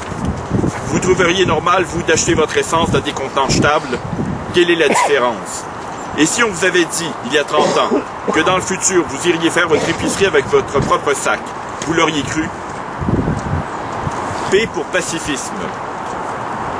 Au Québec, nous nous targuons d'être pacifistes. C'est un très noble objectif. Mais il demande beaucoup d'honnêteté, d'organisation et de patience. Si par pacifisme, on entend que l'on n'aime pas la chicane, qu'on préfère rentrer chez soi et ne rien faire, soyons sérieux. Ce n'est pas du pacifisme, c'est de la peur. Si par pacifisme, on entend que l'on ne s'attaquera jamais à un adversaire plus fort que soi, mais qu'on préfère s'attaquer à ceux qui sont plus faibles, ou alors se venger à plusieurs sur un seul représentant de nos oppresseurs, désigné comme bouc émissaire, soyons précis. Ça, c'est de la lâcheté. Si par pacifisme, on entend aller au combat, déterminé à ne jamais tuer, et avec la quasi-certitude d'y lisser sa peau, là, on parle de pacifisme. Mais bien avant le champ de bataille physique, bien avant d'engager notre chair mortelle, il y a beaucoup d'autres champs de bataille. Et, pour paraphraser Antoine de Saint-Exupéry, ceux-ci sont essentiels. Non, pardon, ceux qui sont essentiels sont invisibles pour les yeux. Q pour quintenaire. Revenons sur les secteurs de production. Secteur primaire, exploitation. C'est ce à quoi veut se résumer le plan Nord. Secteur secondaire, transformation. C'est un secteur que nous devrions contrôler si nous voulons vraiment être écologiques. Secteur tertiaire, service. Ce secteur est aujourd'hui si vaste, englobant l'immense majorité des métiers connus, qu'on le sous-divise parfois en parlant du secteur quaternaire, culture. La culture, longtemps mise dans le même sac que l'agriculture, il me semble avoir vu qu'au Québec, comme au Canada, au 19e et au début du 20e siècle, ces deux domaines étaient parfois gérés par le même ministère. Donc la culture, mise dans le même sac que l'agriculture, constitue en effet une sorte de seconde matière première, cette fois générée par l'esprit humain. Là où il n'y avait rien, voilà qu'existe quelque chose qui se vend, s'achète, provoque l'existence de produits dérivés, d'emplois collatéraux. C'est rentable la culture, ça crée des emplois. Il est donc temps de passer à un niveau supérieur et de commencer à élaborer ce que pourrait être le secteur quintenaire. Disons que comme on ne sait pas encore tout ce qu'il va couvrir, on peut commencer par se dire qu'il servirait à inventer des emplois aujourd'hui inexistants. Des emplois pour tous ces gens que l'on veut sauver en clamant les mots magiques des libéraux, économie ou création d'emplois. Mais pour créer des emplois, nous n'avons pas besoin de raser nos forêts, de perdre la tête dans un plan Nord, de nous transformer en esclaves. Pour créer des emplois, il suffit d'en inventer. Il faut que des gens deviennent des spécialistes de l'invention d'emplois, afin que tous ceux qui en ont besoin ne soient pas payés à rien faire. Mais l'argent ne pousse pas dans les arbres, me direz-vous. Cette formule m'agace prodigieusement. Alors, plein de mauvaise foi, je rétorque. En quoi est fait l'argent? En papier? En quoi est fait le papier? Mais, avant toute chose, il faut se dire que l'argent est une vue d'esprit, une systématisation du troc. Ce n'est pas une loi de la nature. Ça n'a rien d'une règle universelle. C'est une convention mise au point par l'esprit humain. Si l'esprit humain n'est plus capable de contrôler sa propre invention, c'est qu'il a beaucoup rapetissé. L'important est que la nourriture soit produite et amenée à chacun. L'important est que des abris nous protègent du froid. L'important est que l'eau et l'air demeurent purs et omniprésents. L'important est que nos esprits soient libérés au maximum des tracas de la survivance. Tout le reste peut être réinventé à l'infini. Le système économique mondial n'est qu'un vaste jeu de société, mais pris au jeu, nous permettons qu'il nous tue. R pour revenu minimum garanti. Lorsqu'ils étaient jeunes, mes parents entendaient déjà parler du revenu minimum garanti. Qu'est-ce que ça veut dire? Que tout citoyen reçoit de l'État un chèque, annuel ou mensuel, qui lui permet de disposer du strict nécessaire, logement, nourriture. Il n'y a plus de chômage, il n'y a plus de bien-être social, il n'y a plus de pension de vieillesse, il n'y a plus de tracasserie administrative pour savoir si vous avez droit à telle ou telle aide financière. Les emplois payants existent toujours et vous permettent de vous enrichir, d'obtenir des produits de luxe, de vous valoriser ou de vous sentir utile. C'est une uniformisation du filet social, suite logique de plusieurs autres dispositions qui tentent d'enrayer la misère, comme par exemple l'assurance maladie. Évidemment, ça ne règle pas tout. Il va quand même y avoir des gens qui vont tout dilapider au fur et à mesure.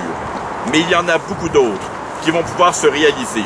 Et ça, c'est comme l'éducation ou la culture. Ça va bien finir par profiter à l'ensemble de la société.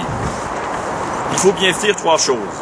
Premièrement, tout parfait que paraisse le système capitaliste aux yeux de certains, il est loin de couvrir tous les besoins d'une société. Il est beaucoup trop carré, mécanique. Sans bénévolat, par exemple, n'importe quelle société de la planète s'effondre. Deuxièmement, quand les gens au bord de la misère ne reçoivent pas d'aide de l'État, ils trouvent d'autres moyens qui souvent mènent à davantage de misère. Troisièmement, ce qui fait la force d'une économie, c'est son roulement. Les actuels bénéficiaires de l'aide sociale, le plus souvent traités en parasites, réinjectent constamment dans le système tout l'argent qu'on leur donne. On ne peut pas en dire autant de tous les multimilliardaires de la planète, qui sont souvent présentés comme dignes d'admiration et dont certains pourtant détournent du système des sommes faramineuses. S pour service civil. Est-ce que l'idée d'un service civil est intéressante? Je crois qu'une armée constituée d'engagés volontaires plutôt que de conscrits est plus efficace. De la même manière, je ne suis pas certain qu'un service civil uniforme soit adapté à tous. On pourrait considérer 4 statuts, les plus exigeants offrant de meilleurs avantages pécuniaires ou autres. Premier statut, 2 ans de caserne, dans un régime tout à fait militaire, afin que l'État puisse disposer d'un certain nombre de manœuvres exercées, disciplinées et en bonne forme, prêts à être déployés sur les lieux de sinistre ou de crise. Deuxième statut, 2 ans, où l'on est envoyé dans 1, 2, 4, voire des endroits différents du Québec, pour une période allant de 3 à 24 mois, et où l'on a besoin d'une certaine main-d'œuvre non spécialisée. Troisième statut, un tour du Québec de 2 ans, un peu à la manière des tours de France des guildes médiévales, qui nous oblige à aller travailler dans 8 à 24 endroits auprès de différents maîtres de notre spécialité, que cette spécialité, ou tout simplement métier, soit le champ, l'ébénisterie, l'informatique ou la pêche. Quatrième statut, 2 ans, de travail de bureau, chez soi, dans une entreprise ou un ministère situé à proximité de chez soi. Ce service civil aurait lieu entre le cégep et l'université. Les différentes affectations se feraient à peu près à la manière des choix de cours. Merci, je reviens.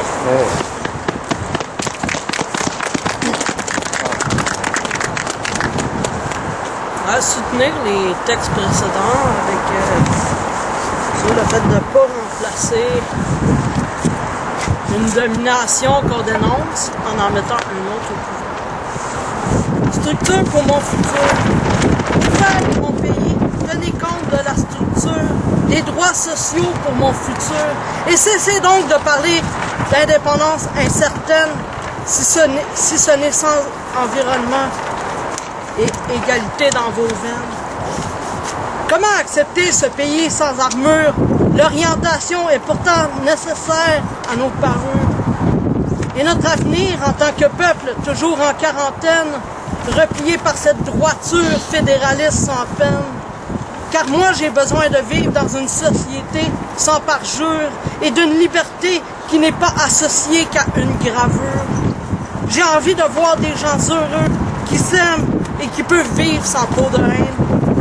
Mais pour cela, pour ce faire, il sera nécessaire de discuter des structures pour ne pas compenser une domination par une autre abomination.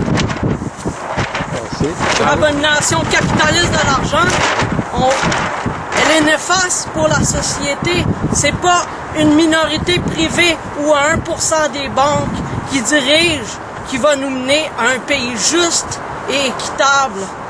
L'argent, saleté de la vie, tu me fais broyer d'ennui. Même pas besoin de mentionner la folie. Elle ne sonne pas dans ma parodie. Moi, j'ai juste envie de sacrer mon camp d'ici.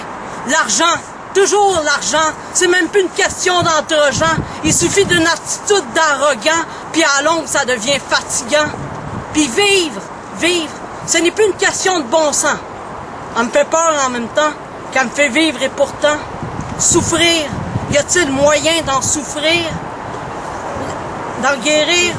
Moi, je veux simplement exprimer mon talent, le voir s'ouvrir. Il ne devrait pas être nécessaire d'en souffrir. Je fais mon possible pour grandir. La lune, elle n'existe pas que pour s'enfermer dans sa bulle, mais bien pour se dire qu'on fabule, en perdre ses majuscules dans des périodes de préambule. Je ne veux pas faire de l'argent pour crosser les gens. Ça me fait peur et je ne vois pas de lueur de bonheur. Je préférerais partir en gambadant, fièrement, comme un garnement. Ça vaudrait mieux que de finir en schnappant. Et il serait possible en vain d'éviter les firmaments sanglants. À condition de ne pas toucher à cette saleté d'argent qui mène trop souvent vers le flagrant délit. Bravo! Bravo! Non, pas Tennessee. Inspirant. Alors, je vais rajouter. Oh! Oui. Karl Marx disait Karl que Marx. l'humain a la capacité de se créer, de créer son monde. Alors pourquoi est-ce qu'on ne crée pas notre monde? Pourquoi est-ce qu'on ne crée pas notre travail? Pourquoi est-ce qu'on n'est pas capable de se réapproprier le travail en tant que ce qu'on construit et de se reconnaître dedans? Pourquoi c'est pas un travail pour la communauté, pour l'ensemble, et que ça reste seulement pour une minorité d'individus? La seule légitimité du pouvoir, ça doit être constitué de chaque pièce de l'unité sociale. Bravo.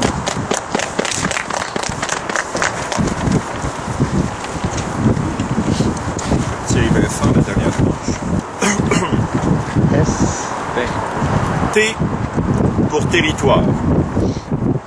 Depuis près d'1 an, nous avons réussi à lire presque tous les samedis la déclaration de mars 2011, déclaration rédigée par Sébastien Ricard.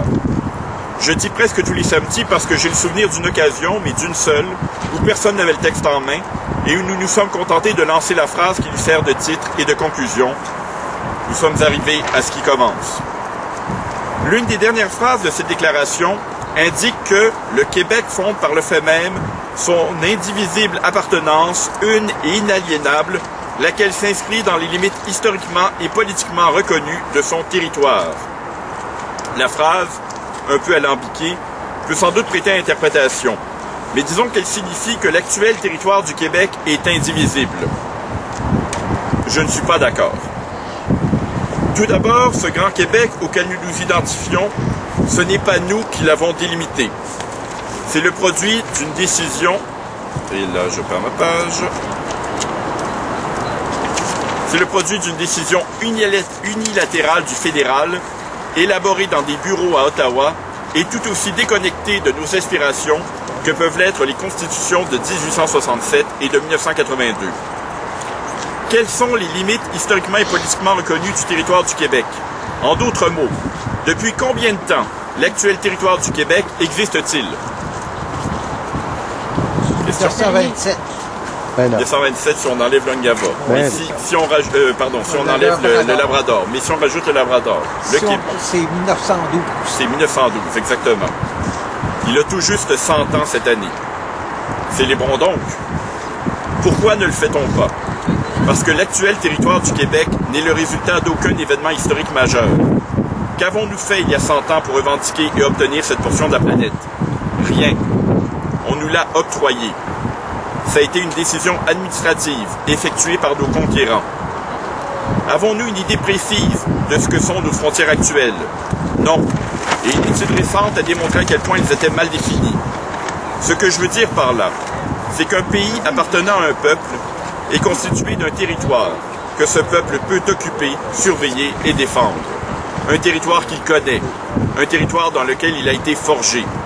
Je n'ai rien contre le fait qu'on se donne pour objectif de conquérir l'actuel territoire du Québec, de définir parfaitement ses frontières.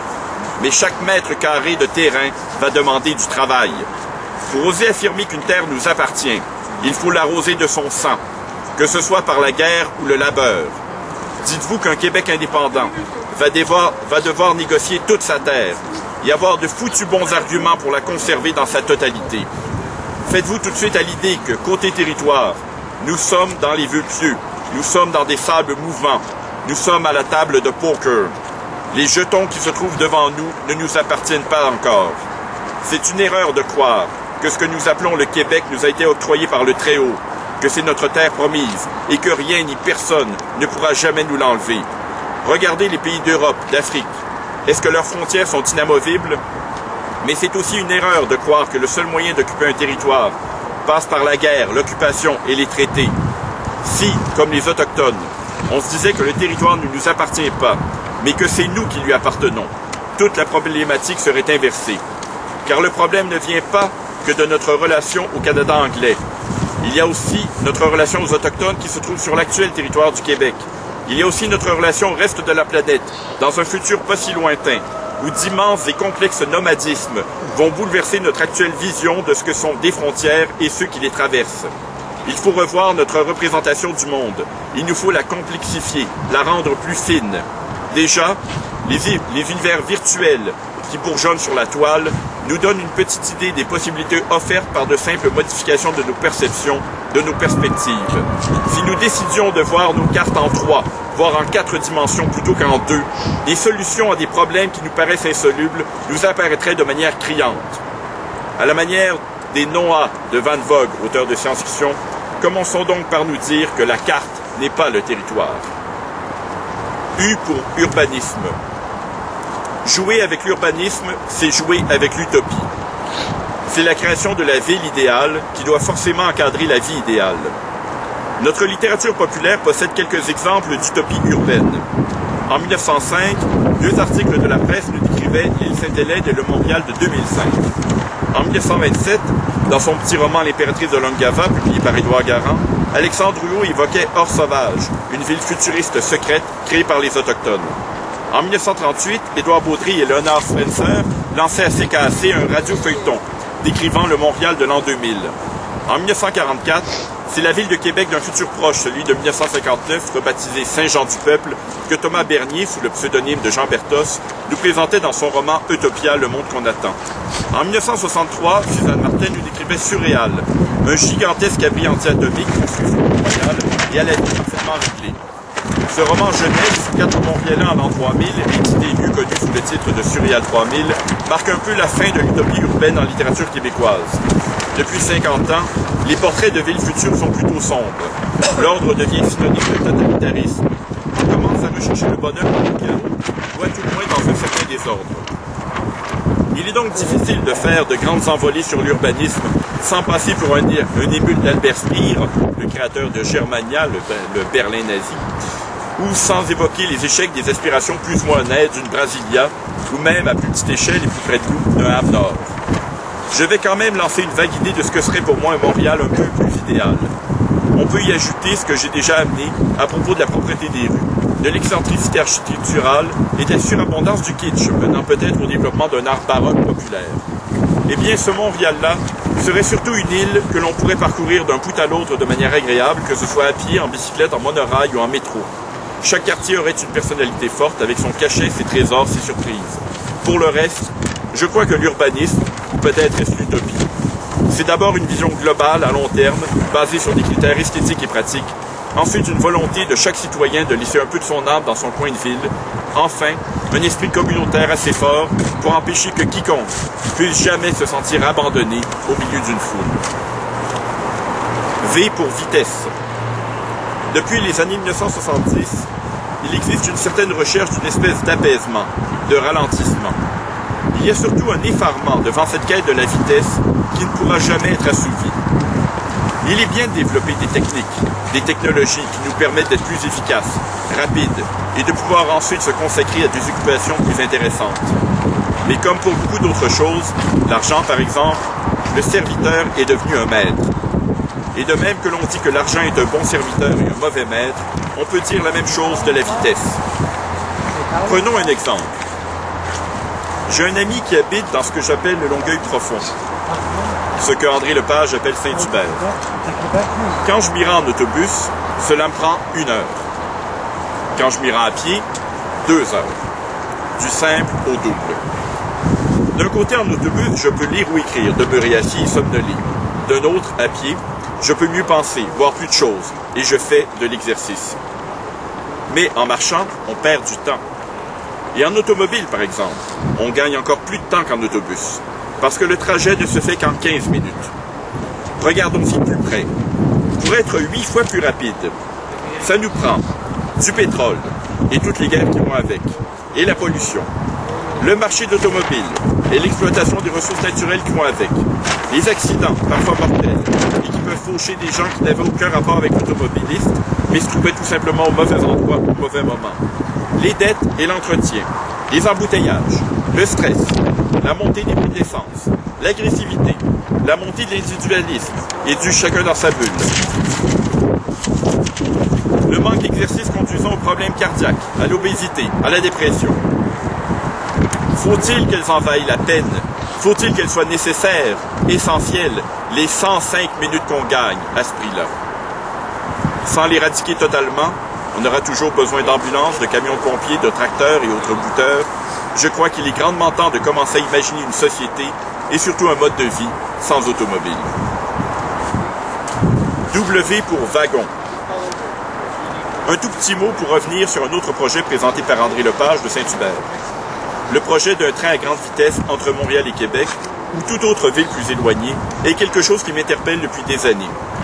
Pourquoi, au pays des grands espaces, au pays de Bombardier, au pays de l'électricité, au soi-disant pays de l'écologie, n'avons-nous pas davantage de trains modernes? Pourquoi cette hégémonie du camion polluant, dangereux, encombrant? L'idylle du monorail plus économique entre Montréal et Québec, tel que rapporté il y a quelques semaines par M. Lepage, me plaît bien. Je ne sais pas pourquoi, peut-être à cause d'un vague souvenir d'Expo 67, j'ai un faible aussi pour les monorails.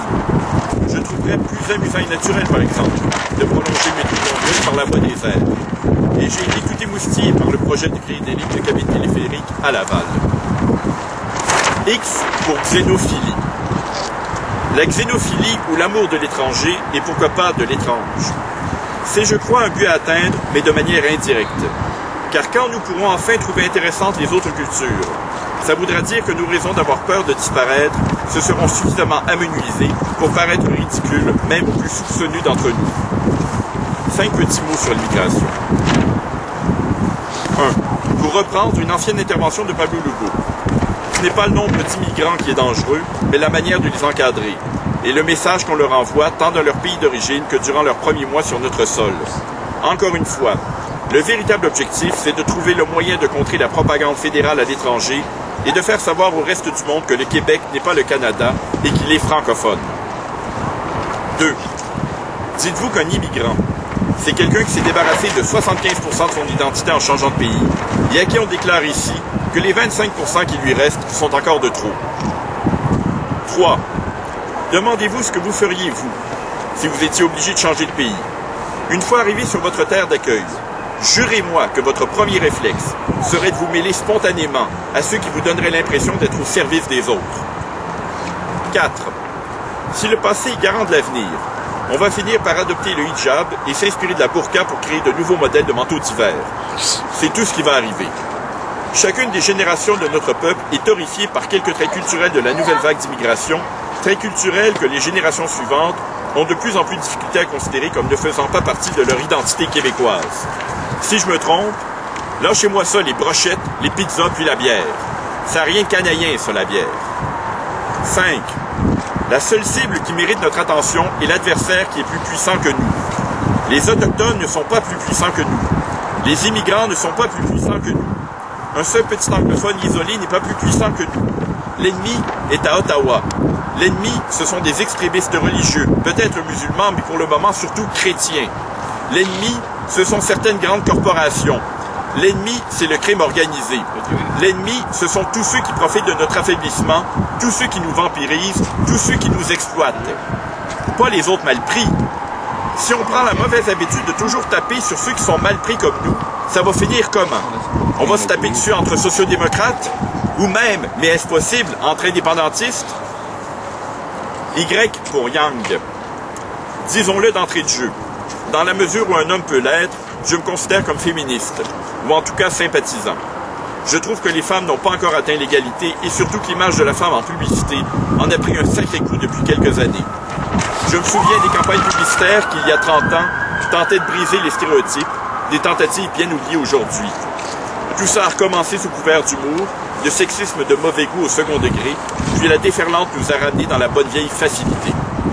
Mais, comme la publicité n'a pas vraiment de lien avec l'argent et les puissants de ce monde, qu'elle n'a que peu d'impact sur les comportements sociaux et qu'elle sait surtout se faire discrète, ne nous attendons pas sur l'influence que peut-être, par accident sans doute, elle pourrait avoir sur notre perception du monde.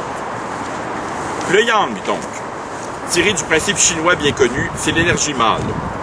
On pourrait associer cela à la symbolique solaire, opposée à la lunaire, à l'offensive, opposée à la défensive, à l'action, opposée à la réaction, mais surtout à l'idéal, opposé à la survivance. Depuis des siècles, nous sommes en mode de survivance. Depuis des siècles, nous attendons que nos adversaires prennent l'initiative avant de nous accorder ne serait-ce que le droit de nous émouvoir. Il est peut-être temps d'abandonner ces vieilles habitudes. Pour zombification. Comment donc doit-on considérer le peuple? Comme une masse d'individus auxquels il faut s'adresser un à un, ou alors comme une sorte de méta-organisme qu'il faut apprendre à diriger comme un troupeau de moutons? Faut-il rééduquer chaque Québécois afin qu'il perçoive enfin le réel à notre manière, ou mettre en place une propagande efficace et stimulante? Laquelle de ces deux visions est la plus respectueuse? Et quand on parle de faire bouger un peuple entier, le respect est-il encore de mise? Ce que Sun Tzu a dit à propos des soldats, doit-on se le dire à propos de notre peuple? Aimons-le, mais corrigeons-le sans tarder lorsque c'est nécessaire. Tout retard est une faute. Je crois sincèrement que le peuple québécois a plus que mérité un grand coup de pied dans le derrière. Cela aussi, c'est un projet de société. Merci. Bravo!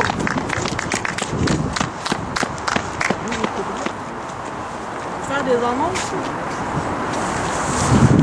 C'est le 8 et le 9 mars, ça va être l'Assemblée générale annuelle de la Société Saint-Jean-Baptiste. J'ai été élu conseiller jeunesse. Puis moi et un autre, on a proposé que la Société Saint-Jean-Baptiste soit avec les étudiants contre les jeunes.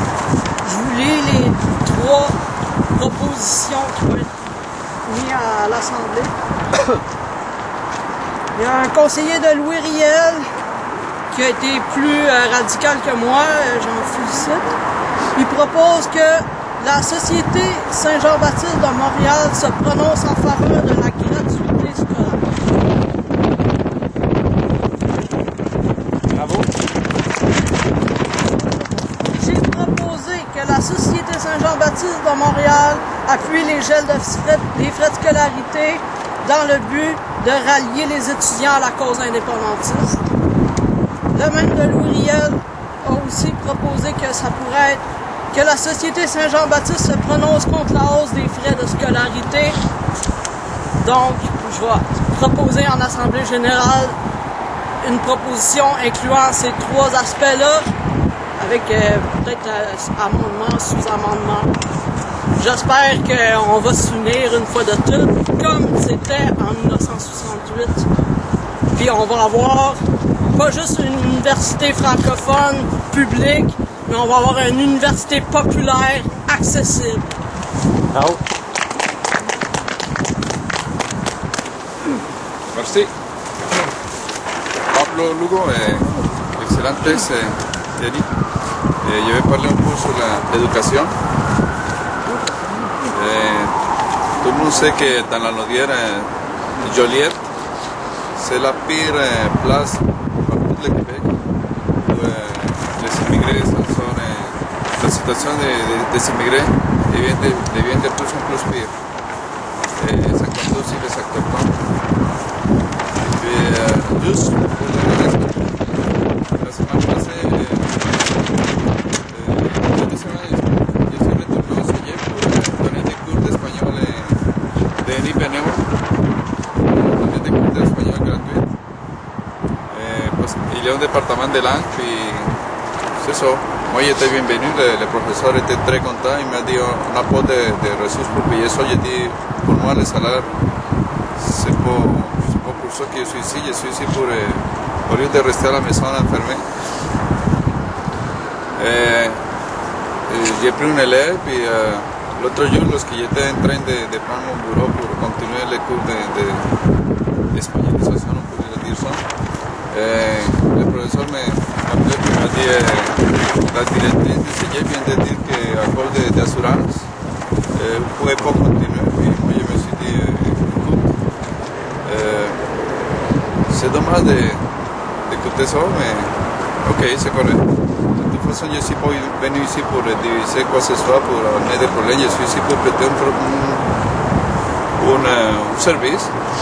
Une chose est certaine, moi, si j'amène un CV en disant, écoute, je veux faire le ménage, moi, je serai bienvenu toujours. Okay? Et c'est dommage que Jolie, il y a ça, il y a encore l'email, je pense que les gens connaissent l'email. Puis moi, j'étais pour parce qu'il y a des gens qui sont, la plupart sont des immigrés, ils sont pas syndicalisés. Ils souffrent, ils sont dans l'esclavage. Moi, chaque fois que je rencontre des gens, je dis, non, fais pas ça, il faut aller à l'école. Mais il y a un grand problème, il n'y a pas de cours de francisation. Il n'y a pas de logements sociaux. Et les gens avaient une assistance sociale à Ripoll, puis c'est malheureux. Au Québec, c'est pas pour les immigrants adultes. C'est pas une obligation d'aller à l'école. Puis même à Joliet, que c'était, j'ai choisi Joliet parce que c'est la campagne, j'ai dit c'est mieux pour s'intégrer à la société, c'est faux. Même en espagnol, on peut travailler. Alors, c'est ça, c'est la situation que je critique toujours, on est devenu des esclaves. C'est excellent, il y a une personne qui je respecte beaucoup, a écrit un livre, le professeur. Puis moi, j'ai dit, il faut que tu profites de la présentation Mongré, TVA, Radio Canal, pour parler de la vraie enjeu de l'immigration. Parce que chaque fois que ce madame parle, il parle que nous sommes des profiteurs, on ne prend pas les valeurs québécois. Moi, je m'excuse parce qu'on fait la demande à Ottawa. Et on ne peut pas jamais, écoute, pour moi, je pense que le Québec jamais fera l'indépendance sans les immigrés. Ça, c'est clair pour moi. Et on est tellement divisés. Moi, en tout cas, je suis pas pour un pays veut cette inégalité qu'on les voit. Sont des êtres humains avant tout, mais à Action nationale, j'ai proposé de geler l'immigration, mais les gens ont peur de la critique, disent qu'on peut devenir des racistes. À cause de ça, j'ai dit non, c'est pas qu'on peut des immigrés. Ce que j'ai vu, c'était geler l'immigration, faire une étude et intégrer les immigrés qui sont là, déjà, faire une étude avant de faire venir des immigrés. Mais c'est ça. Alors, c'est un enjeu que pour le moment, personne s'intéresse. La plupart des gens s'intéressent à la santé et à l'économie. Et c'est désolant de voir ça, de voir une région comme Joliet. En tout cas, moi, j'aimerais devenir au moins un conseiller pour changer la donnée, de dire qu'il y a des immigrés, des immigrés qui souffrent.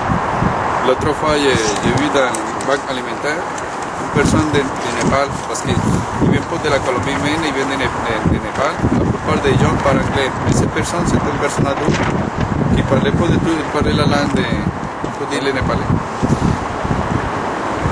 Puis personne n'a compris ce qu'il voulait, mais c'est pas compliqué. Une personne qui va à une banque alimentaire a besoin de la nourriture, c'est tout. Puis c'est triste de voir que cette personne, une heure après, est partie sans rien. C'est ça. Alors il y a tellement de ressources qui manquent. Et je suis désolé tellement de cette situation dans ma région, mais c'est la réalité. Merci.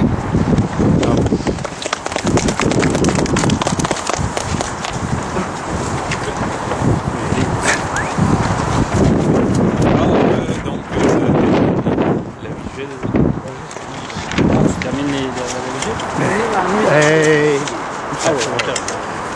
Charles, je lis ici. Charles. Un peu. Jean-Louis Versus. Un peu, Jean. Bon, on va terminer.